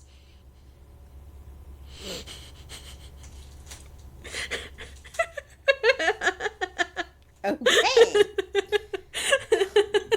Color me intrigued. You're welcome. Okay. So, the other things that you need to know. Poppy, Colton, and Lucas have 2 kids. 1 boy, 1 girl. They have a third on the way. Poppy is pregnant again. Tess and Ryan have a little girl. They only have 1. They will only ever have 1. Good. Her birth story was super traumatic. It's a side story that you have to read in, like, the other stuff.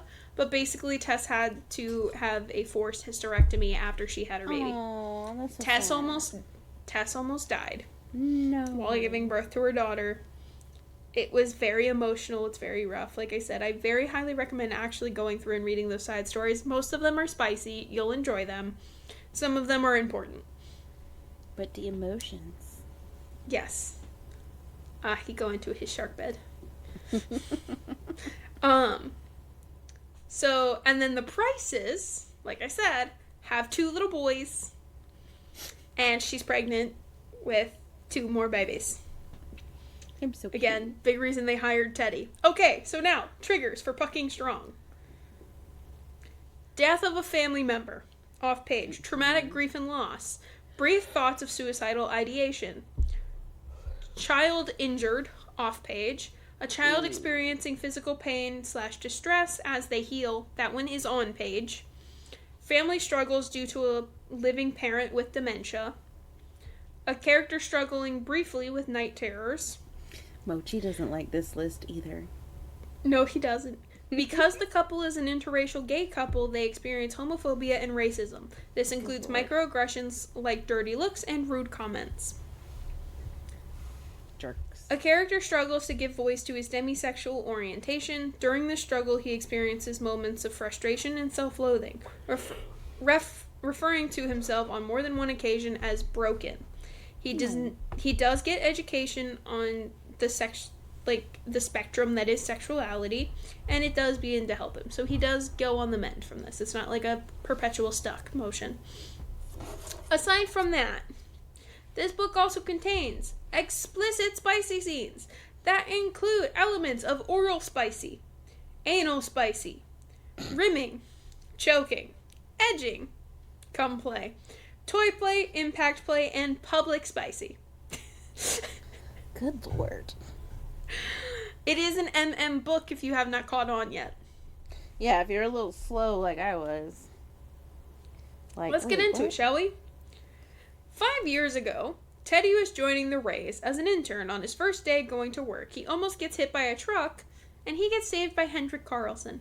Aww. So, if you can tell, this book is about Hendrik Carlson, who's one of the forwards for the Rays. Adorable. So now, Teddy has a massive crush on Carlson because, he saved his life, and also he's really attractive. Mm-hmm. He's Swedish. He's got an accent. Oh, so they got 2 Swedes? They do have 2 Swedes, but Ilmari is Finnish. Oh. They do have 2 Swedes, but Ilmari is Finnish. And Ilmari is retired at this point. Oh. Ilmari has retired at this point. No, because he's older and he didn't want to be a goalie anymore, and he won his Olympics, so he didn't care. He was like, cool, I get to retire and be a dad. Oh, adorable. Also, the Olympics are going on now, starting this Friday. And there'll be hockey! So, this makes Teddy, his crush makes Teddy very nervous and tongue-tied around Carlson. Okay? Adorable. So we're going back to the present. Ooh, and then he's gotta be all PT in him. Teddy is back as Dr. O'Connor now, instead of the intern. Everyone is happy he's back, especially Novi, because Teddy and Novi are friends. They're like tight, okay? And apparently Teddy gives the best massages. Specifically, Novi likes his leg massages, but massages in general, he gives the best massages. He doesn't even think Carlson is gonna remember his name. Leg, but not he third does. Leg. But he does. No, like actual leg. They do mention though that Colton still gets very territorial, and so at one point, he was talking about how Teddy was gonna just like run his hands all over him. This is when Teddy was a PT intern. He's like, oh, he's gonna touch, he's gonna rub his hands all over me and make me feel so good. Yeah, that apparently ended up with Novi very happily underneath of Colton. Yeah. Anyway. You don't rile up a fire sign like that. No. That tracks. Anyway, he doesn't think that Carlson is gonna remember his name. But he does. But he does, in fact, remember his name. And he's actually always held, like, a fondness for Teddy. Not in, like, a relationship-y way, but he's had a fondness for him. A fondness. Because he thinks Teddy's hair is, like, super cool because he has, like, dreads. And he wears them up in, like, all different kinds of styles, like buns and ponytails, everything like that. He thinks his hair is really cool.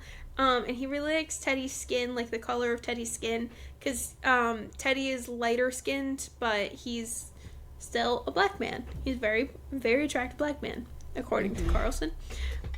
He also has like freckles all over his face, and he also has like the kindest smile. So Carlson's been noticing Teddy.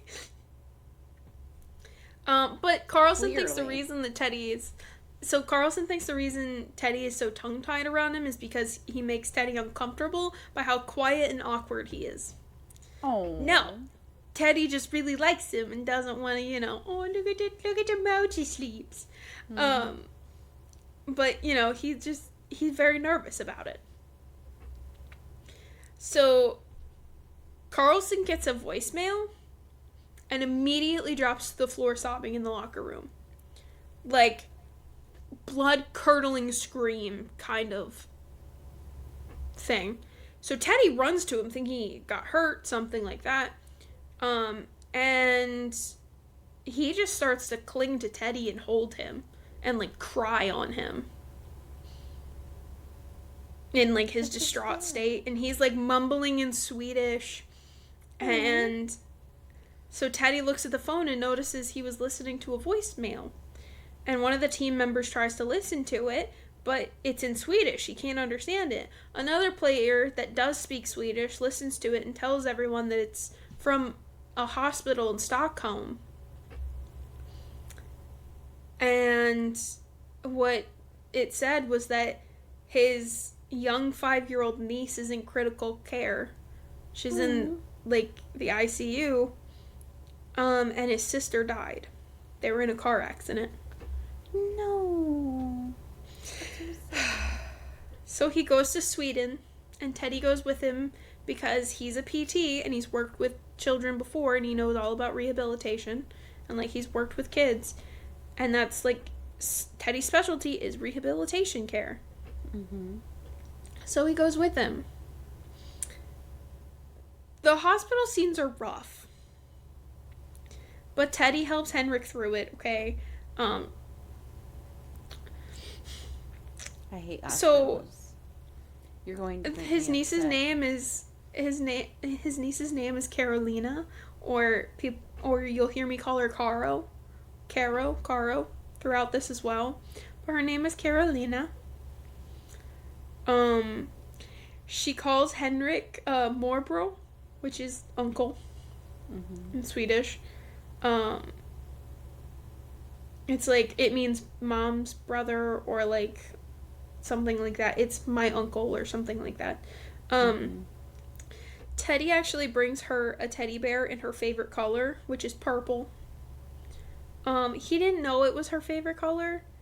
He actually just happened to buy all of the colors of bear that they had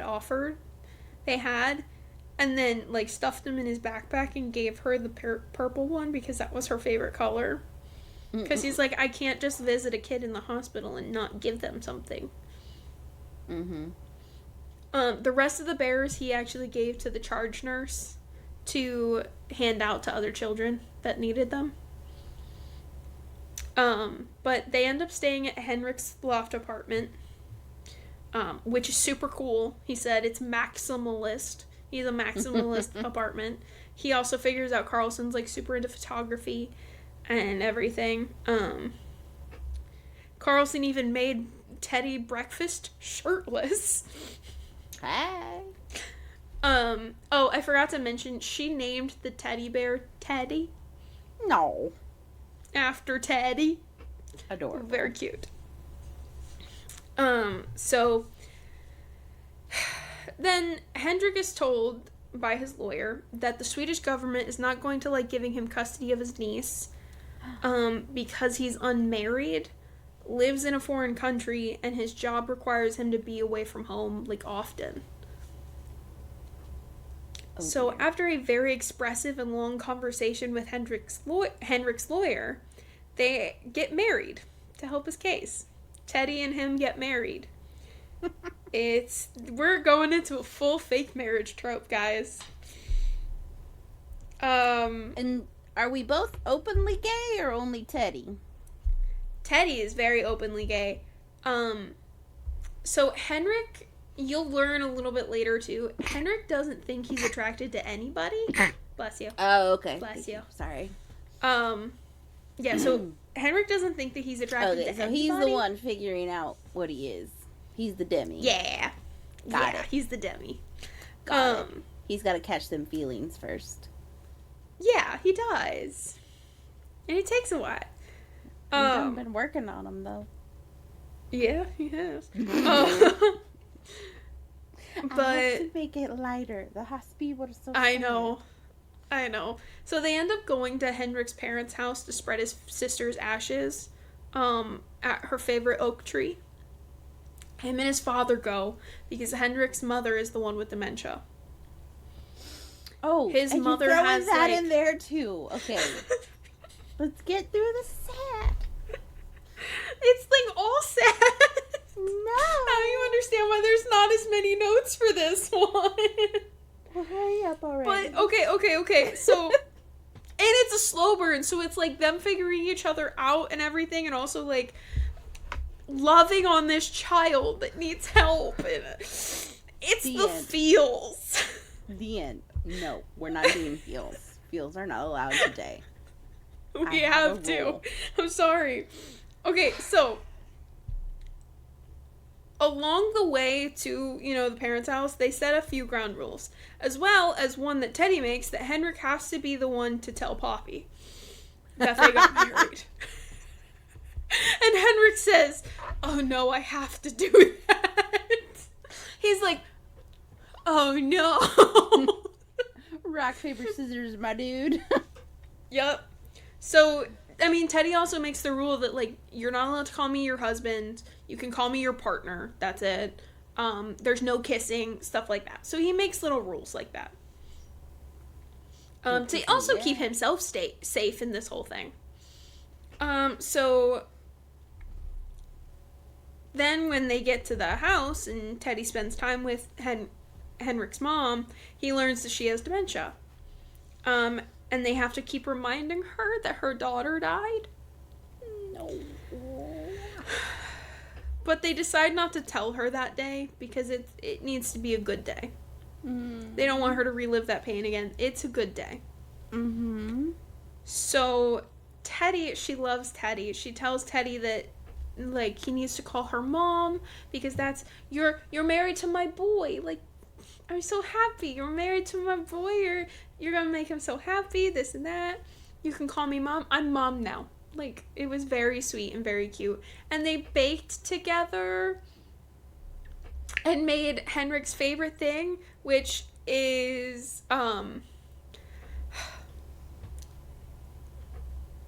which I'm gonna butcher this pronunciation, so I'm so sorry. It's called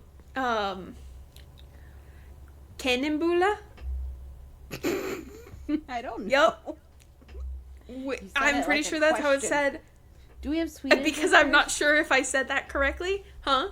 Do we have Swedish listeners? I think we do actually. But it's cinnamon rolls. It's Swedish cinnamon rolls. You could have just said that. I could have, but it's fun to say Swedish words. Leave me alone. Are we out of It's like sad Cannabula, yet? I think. Anyway. So they have a good day with his parents. They end up staying the night. But during the day, Henrik's mom gave Teddy her wedding ring and told her that it was worn by many different Carlsons, like years and years of Carlsons. So then she gave it to him to wear. And so he put it on his pinky finger, to like keep it there. And then he, like, as soon as he got back with Henrik, like at the boat shed, which is where they were staying, he immediately gave it to him. He was like, I can't take this. And Henrik's like, no, you can. She gave it to you. That is your present. He's like, this ring has bad juju. I cannot wear it. He goes, bad juju? Why is it like got bad luck and stuff? He goes, because I'm not who's actually supposed to wear it. He's like, this is a fake marriage. I am not wearing a ring that has been passed down from generation to generation of Carlsons that have loved each other, and I'm fake. I'm not doing that. You need to take the ring back. So Carlson takes the ring back, and Teddy tells him, like, you get to give it to... The hell, Mo? The supervisor says, it's time. He's like, no more sad. I agree. Basically, he's like, give it to somebody that you need, that will, like, that you love, that you choose later on in life. But well, Henrik doesn't think he's ever going to find anybody. He doesn't yet. Well, dang, that was a good time. But anyway. So Teddy ends up helping Henrik with his night terrors. And he also helps him with his grief by being, you know, a place he can go to and just feel. He doesn't have to put on a mask or a brave face or anything. Teddy is comfort to him. He's his emotional support and husband. This is when... I have one of those. Yep. This is... he's a Virgo. I bit his head off earlier. Teddy is a Virgo. Henrik is a January 9th Capricorn.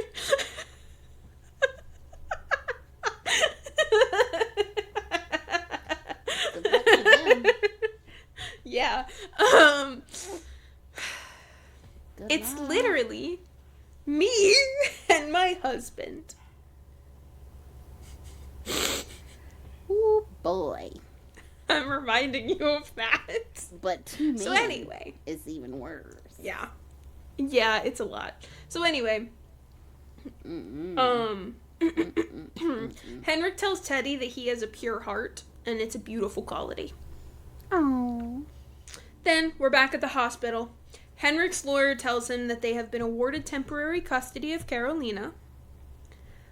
But it's to both of them, and not just Henrik. So everything rides on Teddy staying. No. So he starts to freak out because he's about to be the father of a 5-year-old little girl. However, Henrik calms him down, and he signs the papers to help Henrik and save Carolina. They get home, and everyone on the team is waiting for them. Teddy tells Caro who everybody is and what each of the kids' names are. They shower her with presents, and the kids are happy to meet her. One of the gifts she's given is a stuffed Pelly the Pelican, which is the Rays mascot. And the first time I heard that, I was like, wait, you're telling me a pelican is the mascot for the Rays? Yeah, I know, that's odd. Just saying. But it's so cute. Wait, is the Ray a Ray for the Tampa Bay Rays? Yeah. It is a Ray. No? No? It's a Ray. It's like an actual Ray. Yeah, okay. Like, on the actual books, it has, like, the little stamp. It's like a manta ray. Oh! Got it. What kind of Ray did you think I was talking about? It's not the Tampa Bay Rays. That's the baseball. Yes? I think so. There's a baseball team. I'm getting my sports confused. Anyway. So, they get to Henrik's apartment, and Tess has fully decorated and furnished a room for Carolina. When Henrik found out, it was because Teddy wanted her to come home to something good to make her better memories. Girl, I'm sitting here telling you about the story. I know, but I had to. This is a really cute... You said no more sad. I'm trying to give you no more sad. So, starting over here, they get to Henrik's apartment, and Tess has fully decorated and furnished a room for Carolina. Aww. When Henrik found out, it was because Teddy wanted her to come home to something good to make her, to make better memories, since she's already had so many bad ones. He was, awestruck in Teddy's kindness and his forethought. Carolina absolutely loved it, and she was so happy to see it. She told Henrik, to his face, she said, "Morbro, I love it. It's amazing." And then Teddy also got a plushie from the movie Tangled, because that's her favorite movie, and her favorite Disney princess is Rapunzel. So they got her a little stuffed Pascal, and she was so happy, and she showed it to Henrik, was like, "Morbro, Pascal!" It was so cute. Adorable. So after they have, this big potluck with everybody from the team, they fill up their fridge and everything. They have drinks and everything. So after Carl goes to bed, Henrik and Teddy are a bit drunk after said potluck. When Teddy goes to take a cab back to his hotel room, Henrik stops him, full blown, closes the door, and is like, "No, you have to stay. I'm worried about you. You have to stay." So Teddy is trying to let Henrik have his space and time to himself, because Teddy knows he's a private person, but Henrik tells him that he's someone. He's his someone, and that he wants to take care of him. That Teddy, basically, he doesn't need a break from Teddy. Teddy is, his happy, his salvation, kind of his safe space. I'm worse than that, because my emotional support husband has been beat up the last few days. Because I just go away. Just stop. Dismissed. But anyway, so Teddy is jealous of the in-home care nurse, Hannah, that Henrik was interviewing. Because she's a pretty blonde who speaks Swedish. Oh. And Henrik didn't even ask Teddy to vet her qualifications at all or anything. Awkward. He just had his U.S. sports agent send over her information. So he's more upset about the fact that Henrik isn't trusting him with anything. He doesn't want him to help with Carolina. He doesn't want him to help with vetting things for her, any of it. And he's like, "I am in this little girl's life. I am your, partner in this. We're technically legally married. Ask for my help." And Henrik is very used to doing everything by himself. Yeah, also he's like, "I am a doctor. This is literally my field. Would you ask your sports agent..." Oh, excuse me. He said, "Would you ask your sports agent to give you a colonoscopy?" And he's like, "No." He's like, "Would you ask your sports agent to do your prostate exam?" "No." "Then why are you asking them to vet your nurses for Carolina?" He was mad about it. Fair. So they get back on the same page, and they have to then start the PR plan with Poppy. So because they've cleared all this with HR, they have the correct signatures and the paper signed and stuff. Obviously, Teddy can't be his doctor in any form, so he's got to go to the other the PTs, right? But basically, Teddy and Carolina have a little rule. It's a cute little rule that Teddy made up, that if she talks about him in Swedish, if he can tell that she's talking about him in Swedish, and he said, then she has to say, I'm a Swedish meatball in English as punishment for talking about him in Swedish. And it's very funny and cute because they make Henrik say it at some point too. And it's very cute. She's like, no, but that's the rule. He has to say it, right? And Teddy's like, that is the rule. And then Henrik's like, a rule, you say? Yeah, you have to say it. He has to say it. He does have to say it. Fine. And he's like, most deadpan ever.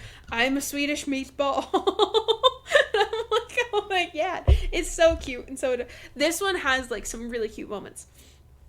So anyway, Henrik has an issue with his parents because his father fell off of a ladder and hurt his wrist, and his mother had a meltdown because of it because she didn't want him to leave. But he needed to go to the hospital, but she didn't know what was going on. So, then Carolyn, his teacher, backed out and, like, decided she couldn't take the contract to help, like, to tutor her anymore. So Teddy, once again, shows Henrik that he's not alone. So Teddy phones up the WAGs, the women and girlfriends, to help find a new tutor. So he does, he helps him, they figured it all out. So Teddy is very much the glue and supports keeping the roof on the house of their like respective relationships. Teddy is what Henrik wants to be for Teddy. So he is what Henrik and Carolina need, and he is what and Henrik wants to be that for Teddy as well. He still doesn't realize that this is probably more than a friendship and more than just like I like this person because they're friends with me. Because he doesn't understand. Just a little He doesn't bit. understand. Yeah, so yeah. This light is so bright on my face. So Teddy is what Henrik wants to be to them. And it's a beautiful, like, this book is honestly a beautiful story of grief, loss, change, and, like, the happiness that blooms from those terrible things that happen. Allegedly. So, then, it is a happy ending. It ends very happily. Then, during an interview, Henrik tells the story of how they actually first met when he saved his life. Right? Oh. But it does upset Teddy. Because he wanted that one story to be, like, just for them. He wanted to keep it private. They were supposed to talk about a first meeting, like, in the Rays gym. Then Teddy says that he's going out that night with one of his friends. I think his friend's name was Colin. So it's a dude. And, like, he said, well, I'm going out for a drink with my friend Colin, you know. And Henrik doesn't want him to go, but he doesn't have any right to stop him either. Yeah, he did. That's my husband. But in that moment, Henrik realizes that he wants Teddy home with him and Caro, making banana splits and teaching him how to braid Caro's hair and, like, sitting on the couch watching a movie with them. He wants him home. No. And he definitely doesn't want him to go out with another man. Valid. He just wants Teddy home with him. Like, it says with him. So, Teddy, in fact, did not have plans with his friend. He just needed to get out. And Tess just so happened to text him and to meet them at Rips, the bar and grill. It's actually a WAG's initiation. Yeah. They have a sparkly jacket for him with Henrik's number on it, and they have Tedrick put onto the back of it. And, they did change the name of it from Wives and Girlfriends Club to the Wives and Guys Club because of, Ilmari, you got Caleb, you got Colton, you got Teddy now. So, also, Mars is the president of the club. I love that. Because Tess and Caleb keep nominating him and everybody just keeps going with it.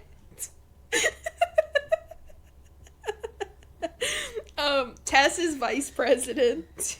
And then Caleb has a title of sergeant at arms. Oh my god. Nice.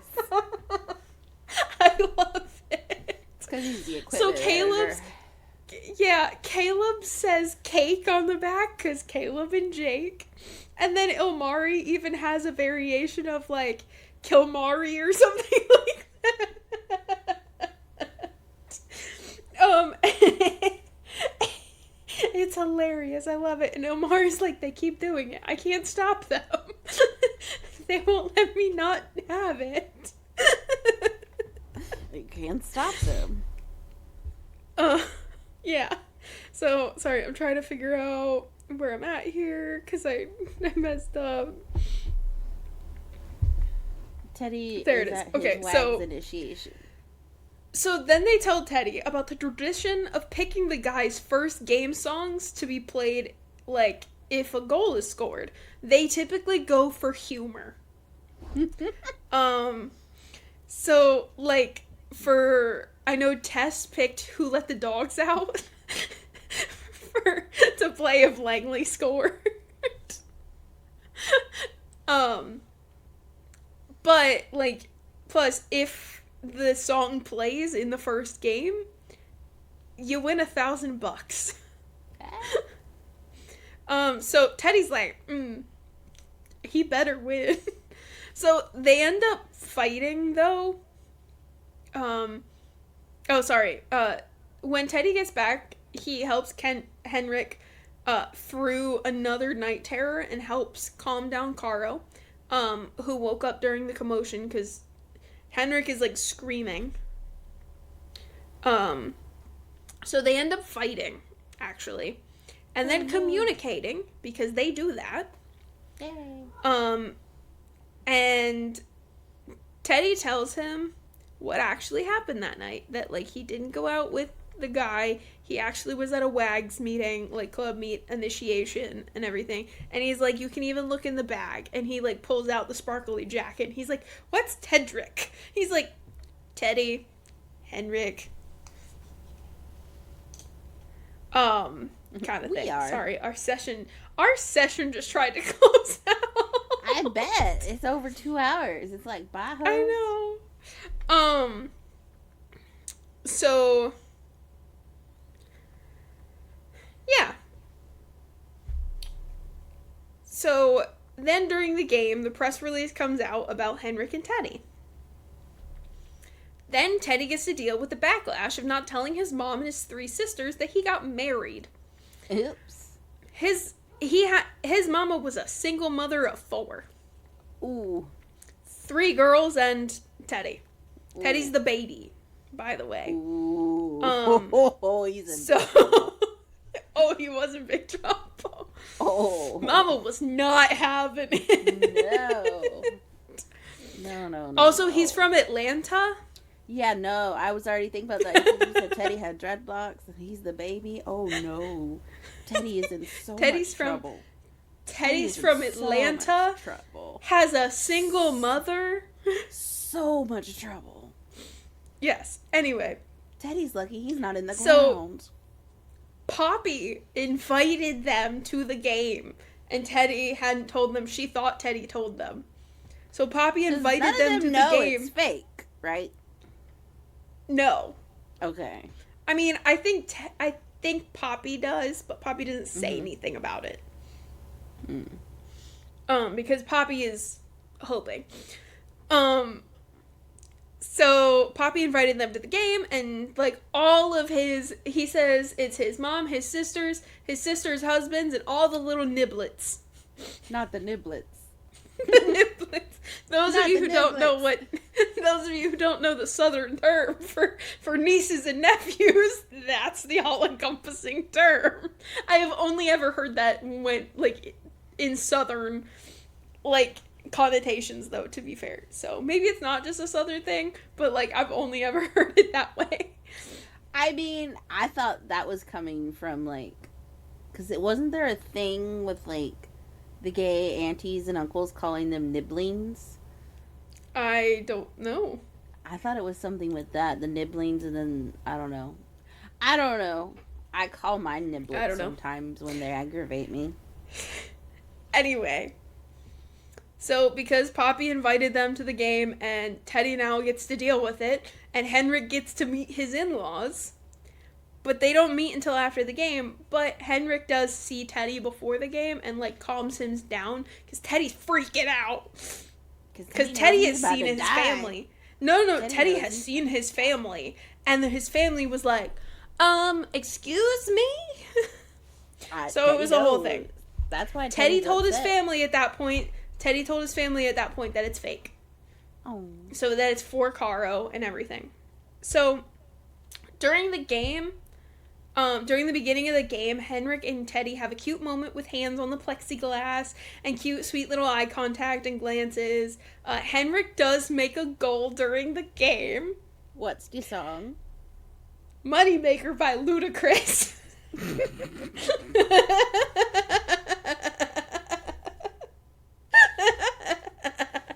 Awesome. He keeps it the entire season. And he's a forward, which means he more often than not is the one to make the goal. So anyway, nice. So after the game, Henrik has to sit for press and puts reporters in their place about how much they truly need to know about, like, his relationship with Teddy, kind of like a knight in shining armor kind of thing. Well, while Henrik is doing that, Teddy's mom is talking to Teddy and gets into his head. Oh no. So when Henrik comes to meet them, he can tell that Teddy is upset. It ends up with him trying to go to Teddy and Teddy's mother interfering the whole time. Teddy's mother ends up being very rude to Henrik, and Teddy stands up to her. Oh. Which is very out of character for Teddy. Mama is like everything to him. He's lucky to be standing. Yep. And instead of going to dinner with his family, Teddy tells Henrik to take him home. Oh. So they do have a cute little moment after this in the parking garage, where Henrik goes to kiss Teddy, but remembers one of the rules Teddy set was no kissing. So he, the ever gentleman that he is, doesn't kiss him. Even when Teddy tells him to break it, he's like, break the rule. And so, like, Henrik is very confused because he doesn't feel these feelings for people. Mm-hmm. So he doesn't want to take advantage of, like, the high emotions in the air right now. So Henrik's like, I'm not doing this right now. Our emotions are very high. Like, you should go be with your family. Like, it's okay. And he's like, no, I'm going home with you. Like, we already talked about this. You're gonna take me home. Like, this is what's happening. So Teddy was the Virgo? Yeah. Yeah. So then Teddy tells him that they've already broken the rules, especially since they slept in the same bed the previous night. They didn't do anything spicy. Nothing spicy. They did that because he wanted Henrik to sleep well, and because of the night terror, he just drug him back to that bed, because it was his initial bed. Henrik gave him his entire bedroom. Mm-hmm. Like the big master suite. And so he drugged Henrik in there and made him, and cuddled with him and slept with him that night. And it was very cute. And he was under impression that they were doing that again, because so was Henrik. That's what Henrik wanted to do. He wanted to sleep in that bed with Teddy. But Henrik tells Teddy that he can't be with him in that way, because he's not attracted to anyone, that he's broken. And that if Teddy stays with him long enough, he'll break him too. No. So he doesn't want Teddy to get too attached, but he's already attached. Mm-hmm. So on the way home, Teddy asks him questions about it and tells him that not everyone, like, Teddy starts to, just genuinely have a conversation with him and ask questions. He's not, like, poking and, like, forcing or anything. He's, like, genuinely just curious. And he tells him that not everyone can be physically attracted to people without the emotional first. Mm-hmm. He tells him that it's called demisexual, that he had, like, a friend that had it as well, because Henrik asked if he knew anybody like it. And that, you know, they have a much deeper conversation that leads to, like, them discussing the fact that, you know, he's probably demisexual. That was just a very quick thing. I'm trying not to spoil, like, everything. Mm-hmm. So they go on a date for the PR plan again, and you find out that Henrik has been researching demisexuality and that he's been starting to think of Teddy as more without realizing it. Mm. He's not sure if it's romantic or sexual, but he is really very curious and interested in him. They cuddle every night in bed together. The date is so cute because Henrik is trying to distract Teddy from the photographers. So towards the end of the date, Henrik tells Teddy that he wants to try a real relationship with him. And so they do. They're like, cool. Aww. So Teddy, obviously without the spicy, because he's not there yet. So Teddy brings his very straight friend Colin to the next game with Carolina as well. By the way, Carolina is within this book way more than I'm mentioning her. I just can't talk about her without, like, being sad. Yeah. So Henrik doesn't know that Colin is, like, super straight and thinks that his husband has brought a date to his game. Oh, no. After he told Teddy that he wanted to try their relationship for real. Oh, so he's, like, jealous, giving poor Colin, like, the stink eye, everything.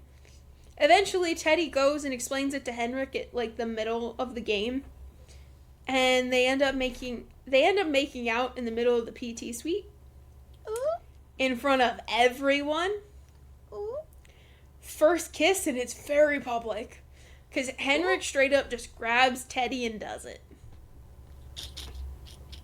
Sometimes it's not. So after the game, Henrik comes home and they end up kissing again. And then they communicate and figure out some ground rules and where they're, like, going in their relationship. Mm-hmm. And then they have another cute moment that involves Teddy getting dressed and Henrik talking about how much he likes to touch Teddy. And, like, he doesn't want to not, like, have, like, touch it in some way, like, hold his hand, you know, like, have his hand on his shoulder, like, hold him, hug him, like, stuff like that. And he's, like, running his hands down this man's back, okay? Oh. Well, they go to dinner and, like, with a bunch of the other guys from the team, and Henrik ends up teaching them all a Swedish drinking song with a bit of a threatening push from Mars. So they end up drunk and stumbling to the apartment door while kissing. Then, after the nurse, because they were drinking sake, because they were at a Japanese restaurant. Mm-hmm. So then, after sending the nurse that was watching Caro away, they go to the closet again. Because it's a big walk-in closet. Yeah, I know, it's very funny. And Teddy ends up on his knees. Oh, snap. Yeah. So the next few chapters are really just them getting to know each other better and, like, being together, but not, like, mm-hmm. full together, but, like, they're spicy together. Mm-hmm. They do have a few issues with one of the wags saying that Teddy is going to leave and Carolina overhears it. So Teddy assures her that he's not going anywhere. After this, Henrik and Teddy... They don't ever talk about that, actually. But he, like, reassures her, hey, I'm not going anywhere. She overhears it, like, they didn't say it directly to her, but it was an overheard thing. So after this, Henrik and Teddy end up doing the full spicy. Because Henrik is finally ready for it. Teddy tells Henrik he loves him. Henrik doesn't say it back yet, but that's okay. Like, there was a moment and things. Then Henrik gets in a fight with a hockey player from Chicago because Teddy had a very brief flirty encounter with him 6 years ago, and Teddy, the name in Teddy's phone that pinged because he got a text message from this guy. Yeah, and Henrik saw it and was like, "Who is Fish Flips?" He named him Fish Lips in the phone. And, like, he legitimately disrespected their marriage and was like, whenever you want to not be with a dead fish like Carlson and things like that or whatever. And so he, like, beats this guy up. So he beats this guy up. Good. Because he's, like, disrespecting. He's trying to sexually assault Teddy. Like, it's bad. Yeah. So they have, like, this moment. Right? So, yeah, a couple things happen that lead to the fight. I kind of mentioned a little bit. But it's in the news a few days later, along with photos of Henrik with their nurse/nanny, because she babysits and stuff, Hannah, saying he's having an affair with her because he kisses her on the cheek to say hi, because it's a Swedish thing. Oh, Lord. And they meet at, like, an ice cream shop sometimes so that he can drop Carolina off with her, like, for her to watch her and everything like that before he's got to go to practice. And also, like, they bring up a previous fight he had on the ice during a game while he was trying to protect one of his teammates. This does not go well for the fact of custody of Carolina. The Swedish government actually wants to take away the custody. No. Reporters even go to his parents' house in Sweden and invade their privacy and talk to his mother, who, if you remember, has dementia. Yeah, she doesn't remember that they're married. You can't do that. She doesn't remember that they're married. She can't say all these things, so they're asking her. Yeah, his dad happened to be outside, and, like, she let the reporter in. It was very bad. Lordy. So he does a press conference to get rid of the rumors and also to make a $2 million donation to the Alzheimer's Association. Mm-hmm. Because the Jacksonville Rays are actually sponsoring a brand new wing at the hospital for, stuff. And Poppy's actually going to be taking that over. She's moving up to more philanthropy roles. So, after like the press conference, he meets up with Teddy, and Teddy's sisters are there, and, like, with the little niblets and stuff. And he tells Teddy that he loves him finally, like, straight to his face, tells him that he loves him, and he also gets down on one knee and asks him to marry him again. Aww. But, like, for real, with, like, an actual wedding and, like, a flower girl. And, like, Carolina comes in and is like, and a kiss! And because they didn't kiss when they got married. It was, like, very, like, here, sign this, here, sign this. It was all in Swedish. Like, they didn't know what was going on. And that's all we're going to talk about. No. It is a happily ever after, and Teddy makes up with his whole family, including his mama. His mama walks him down the aisle and everything. And then the epilogue is, like, another 5 or so years later. So Carolina's 10 now. Huh? You said upper log. I did. I meant epilogue. I'm tired. Also, in the epilogue, when she's around... So Carolina's now around 10. It's about 5 years later. She asks Teddy... They go where they had their first date. And they order the same meal and stuff as their first date. And Carolina asks Teddy if she can call him Dad. Because she's never had one. And she already has an uncle. And she had a mama. But she's never had a dad. So she kind of wants to try having a dad. And obviously Teddy says yes. Fired. Why am I fired? Because I said no more sad. No more emotion. That's not sad, that's happy. But it's she has a dad. I said no more emotion. I'm sorry. Well, that's it. That's the end. I did that one in less time than I did the other one. Because there's so much I can't tell you because there's so much emotion and, like, caring in that. It's so good. Sorry. Anyway. It's almost my bedtime. Oh, yeah, it's almost my bedtime, too. Anyway, this was our last regular episode. Yeah. We will have one coming out next week, but on that Saturday, on the 14th. Because that'll be our 1-year anniversary of Sweet and Spicy. Woohoo! Our baby's a year old. I know. So we'll have a specialty episode. We won't be covering a book per se, but we'll be kind of looking back at the year, seeing what the future has, and also talking about a little bit about how we each got into reading romance. So stay tuned for that. You can follow us on Instagram, TikTok, YouTube, Spotify, Amazon Music, Kindle. I think technically we're on there because of Amazon Music. Audible, not Kindle, sorry, Audible. Yes, thank you. I was like, we're in the Amazon interface. We're on the Amazon interface. We're on Kindle? What? Yeah. We're pretty much Sweet and Spicy everywhere. Or the Sweet and Spicy podcast. Either one. Follow us. Give us a like. Give us a comment. Something. Tell us about what books we should read next. Tell us if you liked the emotional turmoil that was this episode. I did not like the turmoil. You can take the turmoil right back. Anyway, happy reading, guys. Bye.